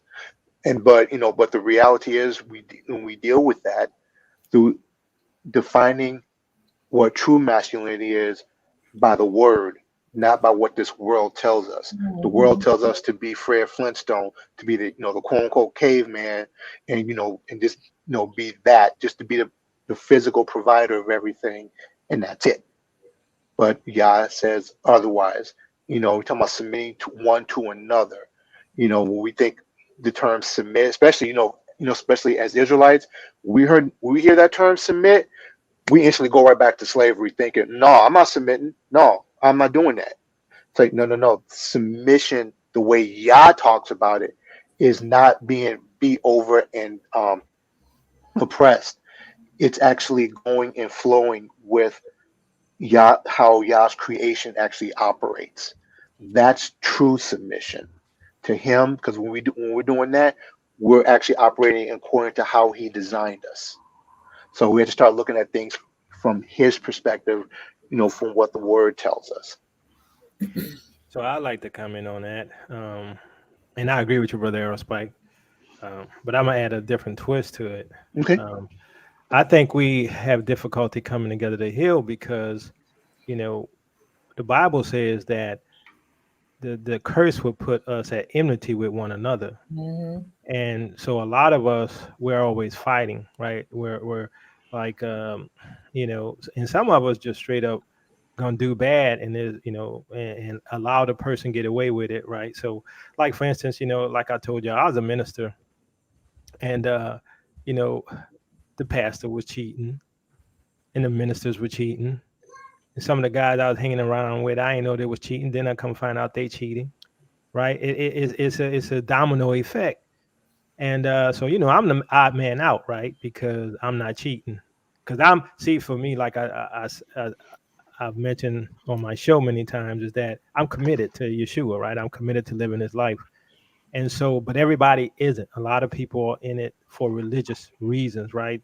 Mm-hmm. And some other reasons, or maybe to get their get out of hell free card, but they don't believe the scriptures because if they believe that they would live it.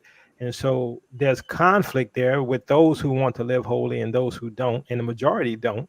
I hate to say it. I mean, I'm just saying what I've noticed when I was in the church as a minister, and Sister E could tell you, it's full of foolishness. And I don't think we could come together if everybody full of, or most, let's say, full of foolishness. And so a lot of us end up conflicting with each other because, man, you can't tell me what to do, blah blah blah blah blah. You stay in your business, I stay in mine. That's what ends up happening. And so that's why, like, for me, I walk alone. I'm quiet Chan Kane, right? I mean, I'm glad God gave me my brother, right? But for the most part, that's how I do, because as I said before, our people are broken and they don't understand that they're broken and they need to go to the healer to be healed, which is Yeshua. And they refuse to do it because he says obey his commands, and they're not doing it. Now, like I say, I'm not God. I'm not in anybody's life, right? I'm not to call anybody out. I'm just talking about my experience, what I see, and how broken we are.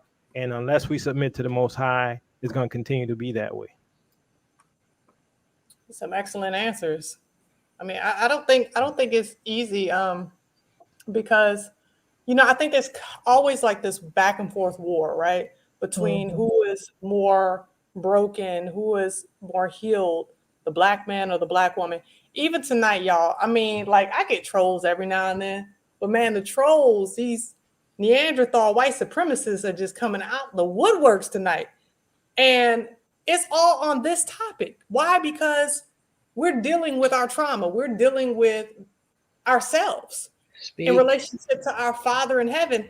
And so, I mean, I have to say, for my black brothers and sisters who don't know who we are, this should be a perfect example to you of why we are the people, because we can't go nowhere without being chased down by people who want to cause us to stay in dysfunction, cause us to stay in the place of oppression in the mind, in trauma of the mind. So anytime we try to get free, they want to follow us. The reality is that I think, in my opinion, that we equally, male and female, wrestle with wanting to be healed, because it's just been like a well-worn path in our mind from the generations, like we talked about with slavery, that we don't do that. That's why we got so much mental health issues.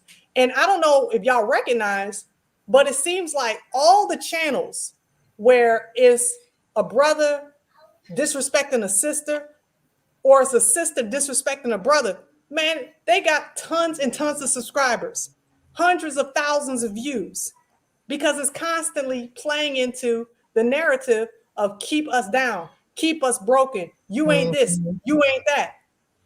And we don't even see how we're being played. Yep. That's right. Oh my gosh, speak.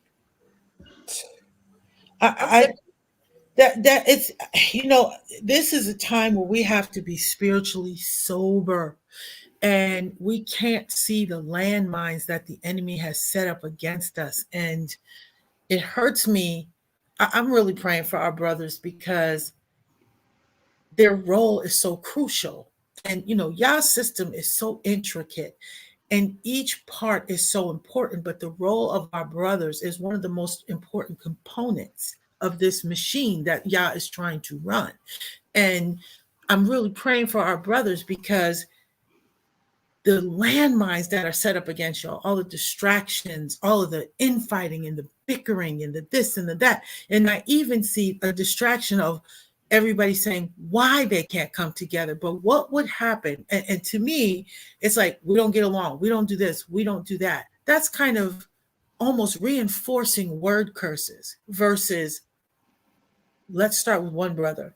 Let's start with two brothers. Let's see if it can grow. It's the same thing with the Ruka at the well for women. It started out with a couple of women, and women have trust issues too, but now we're up to 30 something women. And it's not perfect, but we're fighting to build trust with each other. And I just believe that the men can do it too. I think the perspective just has to change. And like I said, we all have to be sober in this time, in this walk, to see the tactics of the enemy. Facts. Mm-hmm. Sister E, you've been real quiet over this last 20 minutes. I want to know what your thoughts are on everything we heard, Sister Judy, all of it. I'm listening, and I'm taking everything that everybody's saying in, and we're all saying the same thing. We as a people gonna have to heal. First we got to go to the Father for healing, and wherever He directs us to go in the healing process, we have to follow His will. But we all need to heal as a community. The great topic of talking through relationships, and why are we all at odds with each other when it comes to the Black family? In some cases, it's because we got two broken people living in the house, building a broken family, and nobody's getting healed. And we got to get healed so that we can build these families, these strong families. I think now we're getting into the mindset of healing, and that's what I'm noticing. One thing I will say is one thing, and I'll say this: there are more marriages on this side of the community than on the other side. That's a sign that we're healing. Yeah. The family is very important in our community. Marriages are very important in our community. good brothers holding other brothers accountable when it comes to their marriage, women holding other women accountable when it comes to their marriage and their relationships. So obviously there is a healing that's happening, and the Most High is doing it. He has his hands on us, but it's just we're going to have to keep following him. But I think everybody has said everything that I agree with. And I'm just listening because, again, I'm just I'm in a place where I'm waiting for the Father to do what He said He's going to do, and He's going to heal our people. Right. Agreed. Yeah. And I was actually looking at something that Sister Sheila Jackson was saying that talking about excuse me, that we, as especially as men, as we heal, you're going to see more attacks against us. And what came to my mind is saying, and no offense to somebody who is married to another ethnicity, but like I said, I've been noticing that when we start getting closer together, the message starts going out. Where you see, if you look at television, you see basically a lot of Israelites being married to Gentiles, especially brothers being married to white women, and they seem to be pushing this a lot as we are beginning to heal. It's like, 4 years ago, 5 years ago, you didn't see that. Now all of a sudden it's here. Like, why is that? It's because since we've started, if we're getting to who we are and we're starting to come together, that poses a threat. And so how do you deal with the threat? You dilute it. Mm-hmm. You That's send true. you send a message. It's like, no. You don't want another black woman. Black women are too much trouble. Here, have her. She won't give you any problems. This is this is the lie that's being put out there, or the vice versa. It's like, look, you don't want that guy, Tyrone in the street. You don't want that. Hi, I'm Stan. How are you? And I can take care of you. That other guy can't. This is what they are pushing, that narrative. They say, no, this is just the melting pot of America and how things are going to look. It's like, no, you're pushing something else, knowing that when we come together, knowing that we have two separate cultures, one, numerically dominant, and we have another one that's been oppressed all these years. You put them together with two different perspectives, it can be a recipe for disaster, but it also weakens us as well. Again, I have friends that are married to people of other ethnicities. They, fine, that's their choice, and they seem to love each other. That's great. But as healing as Israel, we need to not allow those things to influence our healing. Don't, in other words, what was that from Public Enemy? Don't believe the hype. Go and getting a woman of a Gentile woman is not going to heal you, brothers. It's not going to heal you. Sisters, same thing. Going to get Stan is not going to heal you. We have to work with one another. And it says when we're working through these traumas that that we're talking about, once we start doing that, we'll begin to see each other in a completely different light. It's like, wait a minute. So you're not Tyrone. Oh, so you're not Shaniqua. Right. Shalom, sis. Shalom, brother. And we come together as one.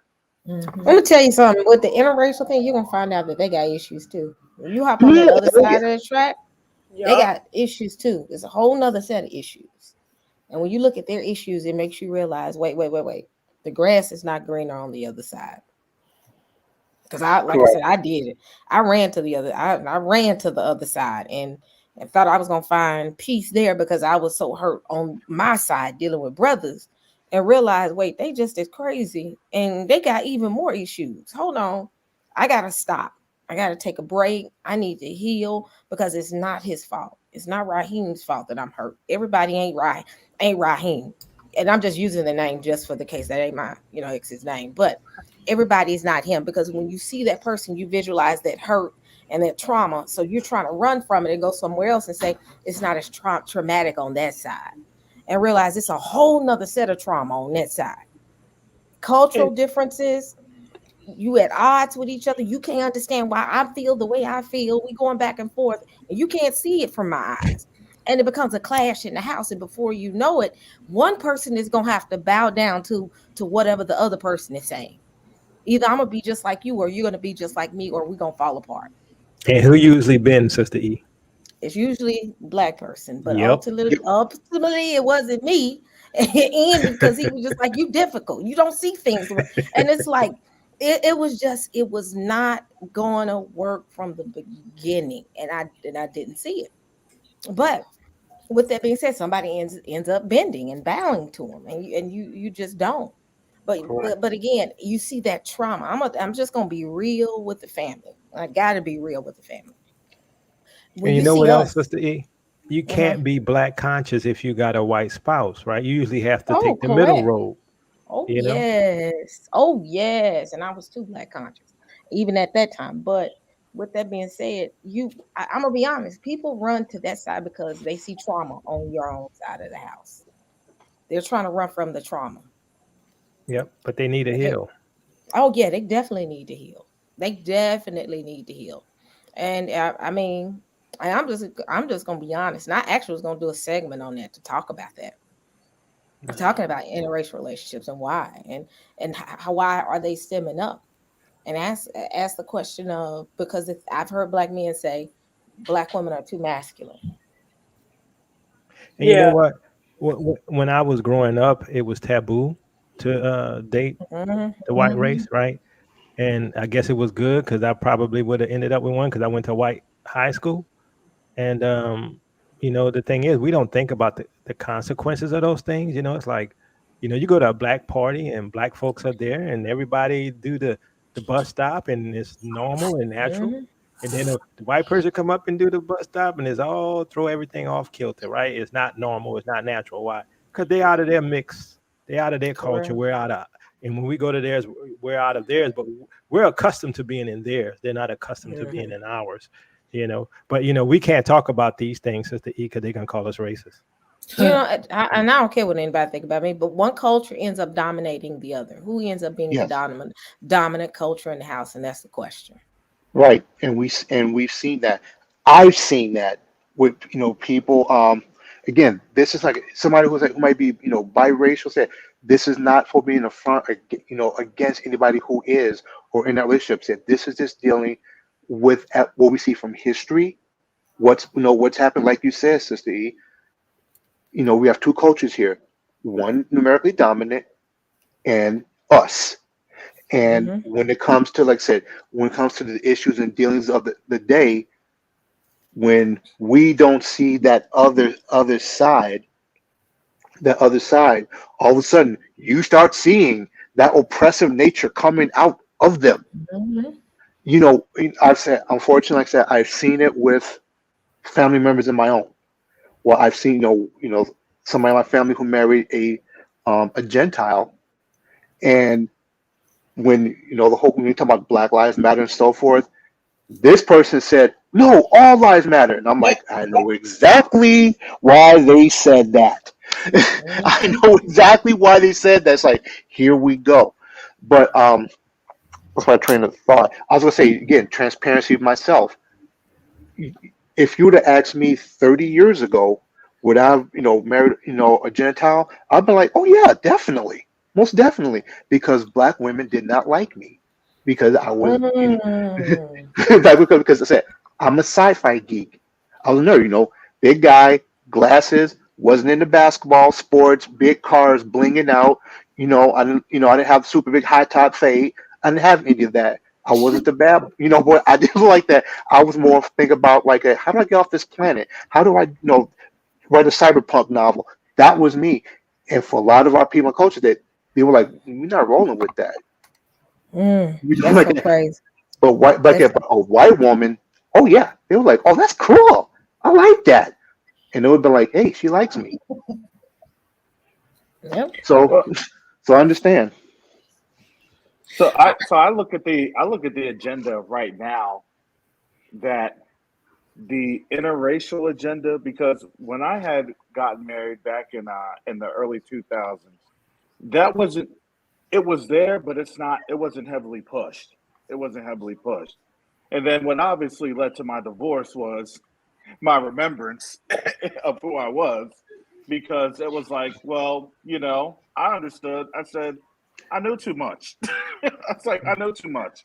And even being in the military, being an officer, doing what I was doing, they always would say, look, don't talk about what you've seen and what you've heard, because that can be damaging, right? Mhm. Same as this, knowing what you know and knowing who you are. Guess what?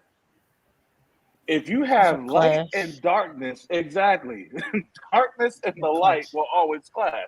Exactly. So it's like, as soon as I had opened my mouth, oh, you're crazy. Well, I'm not crazy anymore, because I'm getting phone calls now. Well, what's this? Well, what's that? Well, So it's like, it's not the fact that we're seeing this as it's a good thing for interracial marriages. No, they're literally trying to have you produce another class of, this is the next oppressive class, because if we run on out, at least we have a seed to throw on in. That's literally how it was. You saw that back in the Spanish Inquisition with the mulattoes. You saw that back literally in the 17 and 1800s, when they were literally afraid that the Brits were going to do what? Do away with slavery. That was the whole, part of the sparks of the Revolutionary War, and seeing that down for the Civil War. So so these are the games, these really political functions that they have with the marriage proponent, because it's like, what they can exploit our. If they know who we are and we don't know who we are, then they know what they can generationally exploit. This is why these folks are getting mad, because we're looking at this and we're saying, okay, Father, this is the most embarrassing thing for us, is to expose our sexual sins. And nobody wants to expose their sexual sins. No, that's my sin. I'm going to take that to the grave. It's this, it's that. No, listen, we all have it. I have it. And I've asked the Most High to deliver me from that under his blood. And I'm sure everyone in the panel has had something, because you want to know why? That's the same things that they'll exploit, because I don't know about you, but when I go through white neighborhoods, I never see a strip club in any of the white neighborhoods. When I go and roll here into Tampa, I see strip clubs in every black neighborhood on every type of corner. Brother Rob can tell you that too. So what do you think they're doing? What do you think they've done to us for these generations? Oh, well, look at this, look at that. You can't even look at a TV show right now without them pushing that other lifestyle agenda. And now they're trying to emasculate our men. Well, guess what? These men that want to be transformers, when the going gets tough, they will put you behind on the front line. Ask those folks in Ukraine. Yep. Ask those folks in Ukraine. You ain't I'm every woman. You just got tricked. And that's the spiritual games that they played with our family. Look, if I can't decimate you in your bloodline, then I'm going to try to cut off your bloodline. Well, guess what? Isn't that the definition of warfare? Because the definition of warfare in my book is to try to stop, deter, have some sort of a defeat, right, of the enemy. So if I'm going to systematically defeat you, I want you to discontinue from off this earth by any means necessary. We didn't even understand that we were actually choosing to participate in our own genocide. And honestly, if it wasn't for the Most High stepping on in about 200-300 years, we would have been killed off. Hey, Karis, let me ask you a question. Did you see that this guy, he was like interviewing women on the street about who they preferred? He was interviewing mainly white ladies, and he said to this one white lady, he's like, "Do you prefer white men or black men?" And she said, "I prefer a black man." And he said, "Why do you prefer a black man?" She said, "Well, because I know that my people are going into extinction, and I want to preserve my family line." Yeah. You saw that, right? Yeah, I saw that. I saw that, and really, in reality of this, if you haven't really traveled the world, the world is fundamentally different. It's literally the opposite of what we look at in the United States. There are more black people than there are other people, of lighter hue. That's just how that goes. Mm-hmm. That's just how that goes. You go to Egypt, they try to make it look like Egypt is just all nothing but white people. It's only 10%. It's 10%. And then when you actually see the Egyptians, they I don't know if I told you, one of the Egyptians got mad because he was like, look, I I still remember this colonel. Oh my goodness. This dude was off the chain. This dude was off the chain. He was a black Egyptian, like when I say black, he's dark. He was dark, you know? And I think that, he was understanding the racism because he looked just like a brother. You know what I'm saying? And so, you'll get a lot of other Egyptians. They come here. They kind of have that Arab hair. No, he was straight. He was straight Nubian. Yeah, looked like a family member, looked like a cousin. And I was kind of asking. I was like, sir, how do you get around this racism? How does that feel? I said, because you're not looking like the same as your other, compatriots. And he's like, yeah, I go through the same racism all the time, except we got more of us over in Egypt than we do, over here. So it's like it's not a big deal. And then when I went over to Egypt and I experienced the same racism, I wasn't surprised when I experienced the same racism. I said, "Oh, this is what the guy had said." So when I did, I just went on upstairs, went to one of my white friends, older gentleman. I said, "Hey, George, I need your help." And I said, I need to get a white guy that they presume is over me. And the dude worked for me. He said, "Oh yeah, you're running into those type of problems, huh?" Because they know, and so he was happy to help. So and the whole time it was funny because he was just trashing them. He was like, "Listen, my black friend." It was just classic, but that's really the worldwide agenda that we're seeing. And see, nothing was going to stop this. They hate the fact that we're doing this. We're talking about history. Oh my goodness, history that you understand they can't get to. Mm-hmm. They can't get to Spain. They can't get to Portugal. They can't get to Italy. We need to run up into your libraries and we need to take everything out your library. Are you kidding? They can't get to Egypt. You want to know how mad they are that they see Egypt? When they go down to the library in Cairo and they see all those pictures and they see everything, they don't even talk. They know it. Trust me. They know it. Ask somebody who's been to Egypt. Oh yeah, I went to the pyramids, I went to the stuff, because they look, and then when they look and they see their world is actually shattered. But here's the thing, they don't talk about their world being shattered. They just quiet, crickets. Yeah, go ahead. Yeah, okay. I was gonna say, y'all remember in the history where the white indentured servants came over here, and then there were rebellions with the white indentured servants and the Negro slaves, and so then they say, well, we can't have this anymore, so they allowed the indentured servants to become over us and to partake of some of the benefits of controlling and ruling over the Negro. But they don't realize, based upon what's happening now, even though they're trying to force integration, right, and force us to marry within their families and thereby disrupt the seed line of Israel, they don't realize that the elite are once again attacking them because they're attacking us. It's the same thing when we look at, like, with the whole let me rephrase this, right, the lollipop, right?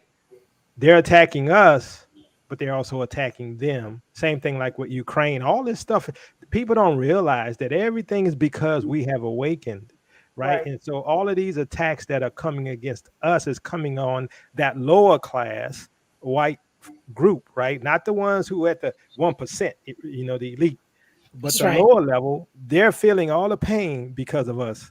That's and right. and they don't realize they need to repent, you know, because right now we're all about to be destroyed. That's the goal, right? They don't care about them, right? And you know they don't care about us. And so now we're all in the same boat. It's just I think we all realize it. I don't think they do. No, they don't. They don't. I was thinking about it today. I was in the grocery store, and I was thinking about how, you know, we pretty much, you know, for the most part, you know, with small pockets of us, for the most part, we don't make a whole lot of money, right? They said that the average black man makes around 41,000 a year for salary. And I was just thinking, okay, they kept us down, you know, these 400 years and plus in this oppression. They elevated the Caucasians who came over here from the various European nations that came over here. They elevated them a status above us, right?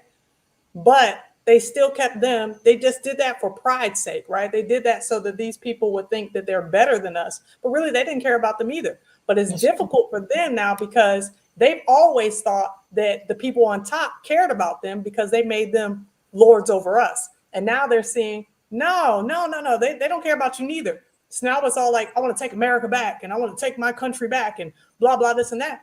But they're being exposed for that white supremacy that's still in their heart. And I'm gonna tell you, I was watching Vincent Rose the other day, and he was pointing out the 1%ers, right, on his channel now. If y'all follow his channel, y'all know he's got a lot of evangelical supporters, Caucasians, right? And so he made this comment about how all the leadership, the 1%, that they were all a bunch of white European men. And him making that comment, he was laughing a little bit about it. His comment section lit up with these closet white supremacists that were like, I feel offended that you pointed out their whiteness. I'm white. Am I not allowed here? I was like, see, this is exactly it right here. This is exactly it. He said, then he turned around, he said, see, y'all don't never have no problem when I say nothing about black people. If I talk about Black Lives Matter, y'all ain't got no problems with that. The minute I point out the reality that is Europeans up there at the top, I mean, I don't care what color you are. You're wicked, you're wicked. But let's just be honest. They're all white men. You're getting offended? Come on, stop. And I told him, I'm like, see, you got a bunch of closet white supremacists that are listening to you. And as long as you preach a message that is assimilated against your own people in their eyes, you're cool. But the minute you start showing them themselves, then you're going to see their true colors come out. And that's what we see. Yep, and that's why those type of relationships, you have problems. Because when you point out those things that you see, you are deemed as being you're overreacting. It's not that bad. I hate when people say, well, look at you. If it really was that bad, you wouldn't be where you are. I'm like, some people are exceptions. And then even where I am now, do you realize how hard I have to work? So because the bar is a little higher, don't mean I don't have the same struggles. The struggle is just I'm dealing with a different level of a different struggle. So you get that a lot. Like, look how you ended. You went to college. You did this. So it can't be that bad. Yes, it is. Because if I make one mistake, they're gonna walk me out the door. That's right. If Becky make a mistake, oh, it's all right. You're gonna learn from it. Double standard. Come on now. Right. Come on now. You can't. I tell people all day long, the standard has not changed. You're just dealing with a different demon. Period. Right. Especially if you work in IT. I'm sorry. Go ahead. Or you're dealing with the same. You work in corporate America. Oh. Period. I'm in corporate America, and I'm with Sister E. They bring me in. I manage commercial office buildings. They bring me in. They put me in properties where the properties are in trouble. The tenants are getting ready to leave. You have lawyers, you have government. They have me clean it up. And one mistake, I'm gone. After I cleaned it up, then they put one of their boys in position after I cleaned up all the mess, fixed the budget. And so it's corporate America. And they don't even, we can say, we got to get our own. Y'all know they set that system up against us too, where they'll let a few of us get businesses, but they're not going to let us really excel as a community. Of course not. It's just not going to happen because they know we're going to excel. That's right. That's why they got money for Ukraine, but they ain't got no money for reparations. Explain that. Yeah, that part. And I saw a story today when they were literally, because I mentioned IT, they're bringing over Ukrainians to work in the high paid jobs, like in the tech industry. They're bringing them over. I'm like, let me get this straight. We have a whole bunch of IT Israelites in IT, got developers, network engineers, application support people. We got all these people's coders, but they're gonna come over here and take those jobs. Okay. That's so crazy. Yeah, I see that. I see that all the time right now. That's what they're trying to do right now, outsource. And then I'm like, they don't really understand how dangerous that is. Russia just separated themselves from the internet, so they don't need the internet anymore. They can attack it anytime. Thank you. You know what I'm saying? So I'm like, look, because you got to understand. See, when we grumble against our lowercase g, do you hear what I'm saying? When we grumble against our lowercase g, then guess what we're saying? Okay, Father, we need you because what we substituted for you is harming us. This is why every single thing that they have tried is no longer working, because we're not affirming it. There has to be a spiritual affirmation. This is why we have to affirm our own curses, right? Well, that's all I can do. So let me just see some more of it. So now when we turn off our curses, and now when we separate ourselves from those curses, say, Father, I see what's happening. Please judge it. Who's not going to say, Father, well, don't judge them. Please don't judge them. No. Father, no. If they're trying to destroy me, Father, you need to take them out. It's warfare. Speak, sir. It's warfare. Look, I'm sorry. Like I had said earlier, we made the phone call. Did you understand that? We picked up the red phone. We picked up the bat phone. I don't care what you want to call it. We said, Father, we need your help. And then when we got off the phone, when they said, what did you do? It's above us.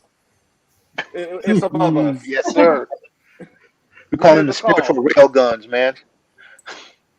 That's right. Yeah. Yes, they need our people's energy to keep their idol living in the upper realm. I agree. I think it's funny you said that, because when I was in the store, that's what I was thinking about, how, they keep us alive just enough to, keep the production going to their matrix. And so they don't kill us off right away. But, like Brother Jacobo was talking about the food, I caught that message on gluttony the other day. And I thought it was so powerful. But it's that's how they dumb us down, through the food, through the water, through the media, through keeping us in red line communities. That redlining is still going on. It's a reality. And then of course y'all know that gentrification is out of control. Okay. Displaced like never before. And I mean, it's all in an effort. And it's crazy to me, right? Because like we can see it, right? But so many of our brothers and sisters can't.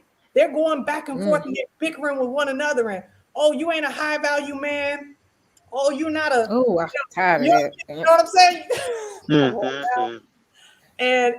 And you're not one of those white women, really, because at the end of the day, they perceive submission through the eyes of what the imagery has been forever about white women. But now we in the Karen generation, and you get to see the reality that many of them, you understand what I'm saying? All right.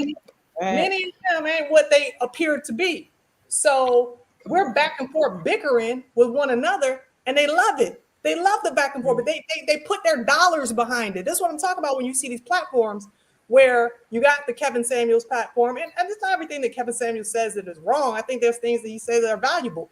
But the fact is that the majority of the things he's saying are used to denigrate and to destroy the image of the Black woman. So he's going to That's get right. dollars behind that. When you're a YouTuber, you have to understand that the algorithms and the machine works to promote an agenda. Mhm. So if you're preaching the agenda of keeping us divided, man, they're gonna put your videos out there on the suggested list to everybody. Okay. But if you're talking truth and talking about building your people up, come on now.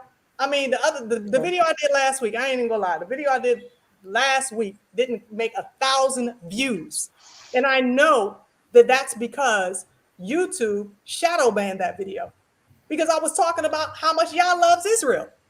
So that kind of stuff, when we want to build our community, we want to deal with the realness of what's going on. And it's not about any other group. It's about how Yah is dealing with us, how we need to be able to get healed. Mm-hmm. That stuff ain't gonna go out. I don't care how much you put it in the keywords, it ain't gonna go out because they're gonna suppress it. Correct. But they can't stop this awakening though.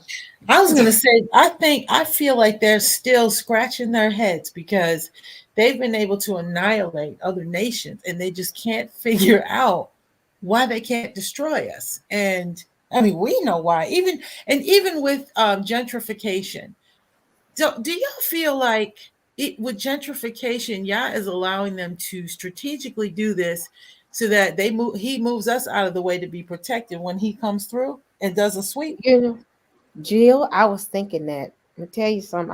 I said, let them have this land. Because that's what judgment is finna hit. I'm good. You know, I'm in New York right now, and Harlem is not Harlem anymore. Harlem don't look like Harlem anymore.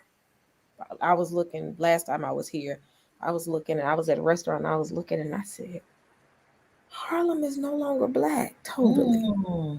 Wow. Now, if you get into the east side of Harlem, that's a whole nother world. But I'm looking, and I'm seeing more of, and I'm like, oh my goodness!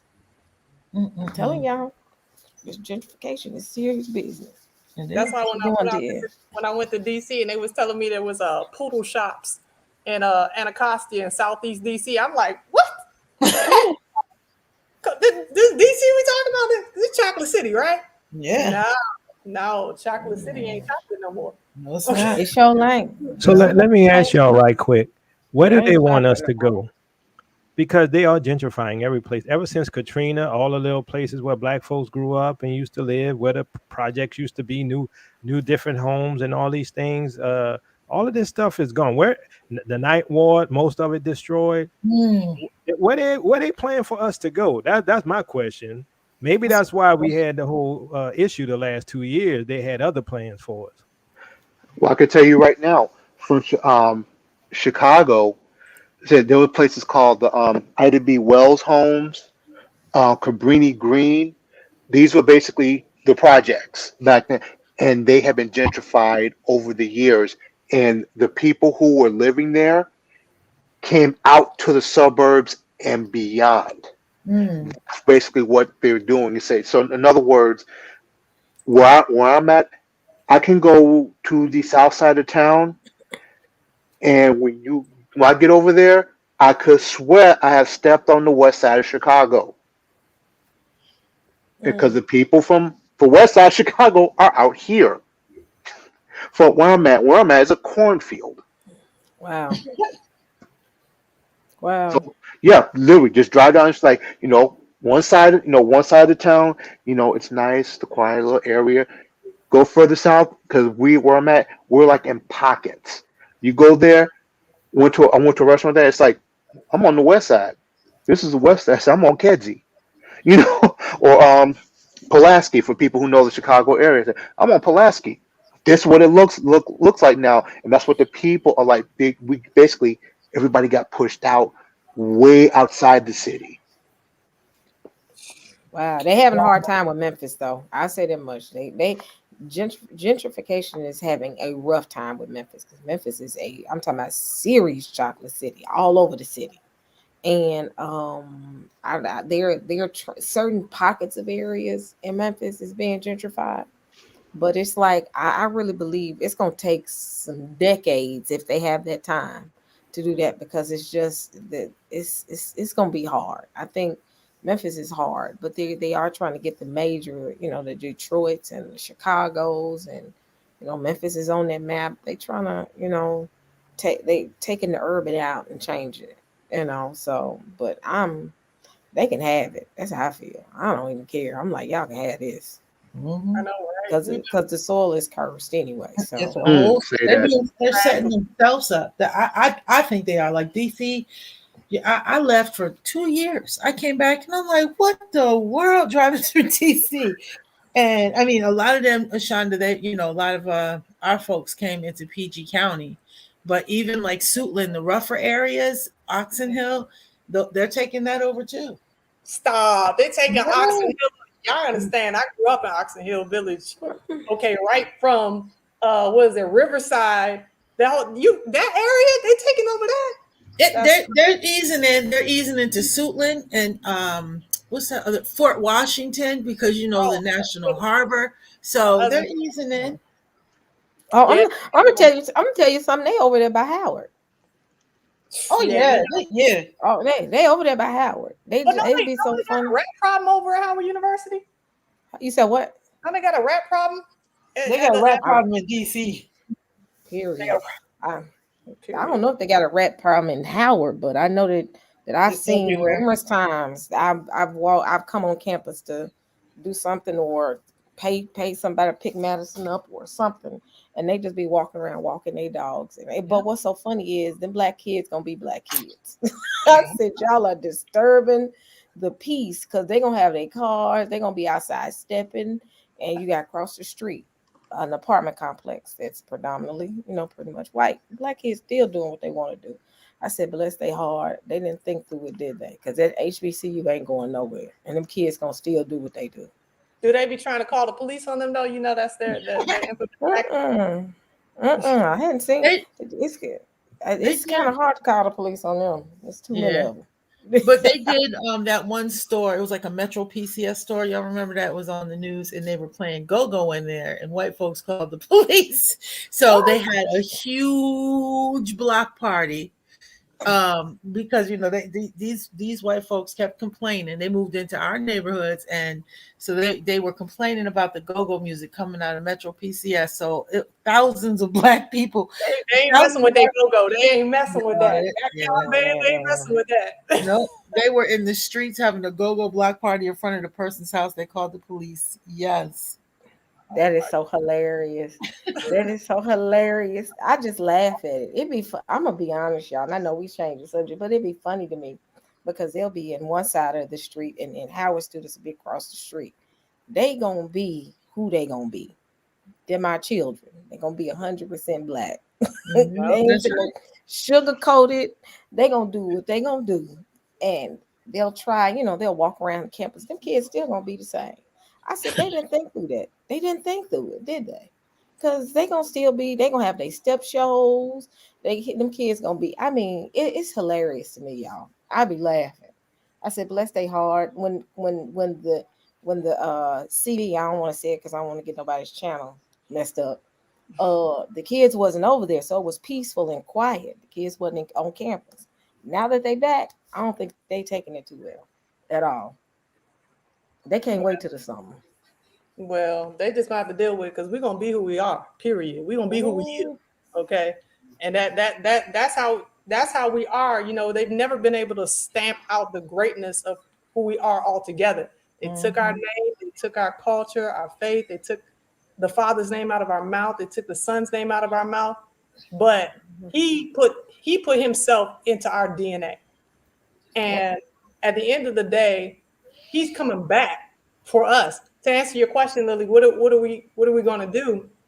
Well, we're going to do what we're doing right now. We're going to talk. You know what I'm saying? We're going to talk to one another. We're going to love on one another. We're going to pray for each other. And we're going to learn about this real love. Because you see, this is what scares them. Okay? When we're unified. But this is so important. Family, we're getting ready to wrap it up. Does anybody else have any last words that they'd like to say before we get ready to close out? We got to do this again. Oh, good. I've enjoyed myself, y'all. Thank y'all. Y'all keep me in y'all prayers because, they working the mess out of me right now. So just keep me in your prayers. That's all. Absolutely. This was Absolutely. excellent, Ashanda. Thank you. Yeah, I'm excited. I think we had a fantastic panel all the way through. All the way through was wonderful. Lots of just wisdom pouring out. Brothers? Yeah, I'll say thanks for basically forging another spike in the chain that's bringing us together with this bill. Appreciate it. Hallelujah. Yeah, I want to say thanks as well, Sister Shonda, and also we do have to learn to love one another and in action indeed. Yes. Facts. Yeah, thanks, Sister Shonda, for calling me out. I was just trying to lay low in the cut on the Shabbat, but Oh, I always got to mess with you, Karis. I'm glad that you brought some things on out, and now I'm going to be crying for the rest of the night. No, I'm just Come Right. on. I'm just Pray messing for with 'em. y'all. Hallelujah. Hallelujah. And family, we Hallelujah. appreciate y'all coming out. I definitely appreciate all of y'all coming on the panel because, I just wanted us to have some discourse tonight to just really dig in. And when that Neanderthal came on originally, for those of y'all don't know, y'all catch it on the replay. I was thinking I'm gonna cut this part out, but I was like, no, I'm not gonna cut it out because our people on the replay, they need to understand that this is what we're up against. This is the type of behavior, the type of savage behavior. We're up here acting and behaving in the civilized way in which we are going to, be doing from here on out because we are the people. And these Neanderthals want to come on here and act so hoodlumish. So we're gonna play, Oh, they yeah. they Show need to it. get some act right, okay? But we are healing. We are healing, and I praise Yahuwah that He is doing what He's doing in and through us. And family, y'all know the New Year is coming up in like another week or so. So let's make it a powerful, real New Year by seeking our Father in heaven, Yes. get our homes in order, get our houses in order. So, family, with that said, y'all know what time it is. Oh, and by the way, please support the Dry Bones Project. So I wanted to say that, Brother Yacoba. I was thinking today, I said, I'm going to put that out there. Please support the Dry Bones Project with Tail Ministries. They're doing awesome work with Journey With Us, with Stepping Stones to Home, and with T3 and me out there on the continent. And seriously, y'all, we got to support one another locally and abroad. So, family, thank y'all so much for all that you do. We love y'all. Don't forget, love yourselves without hating your enemies. And until next time, family, y'all bless. And salamah.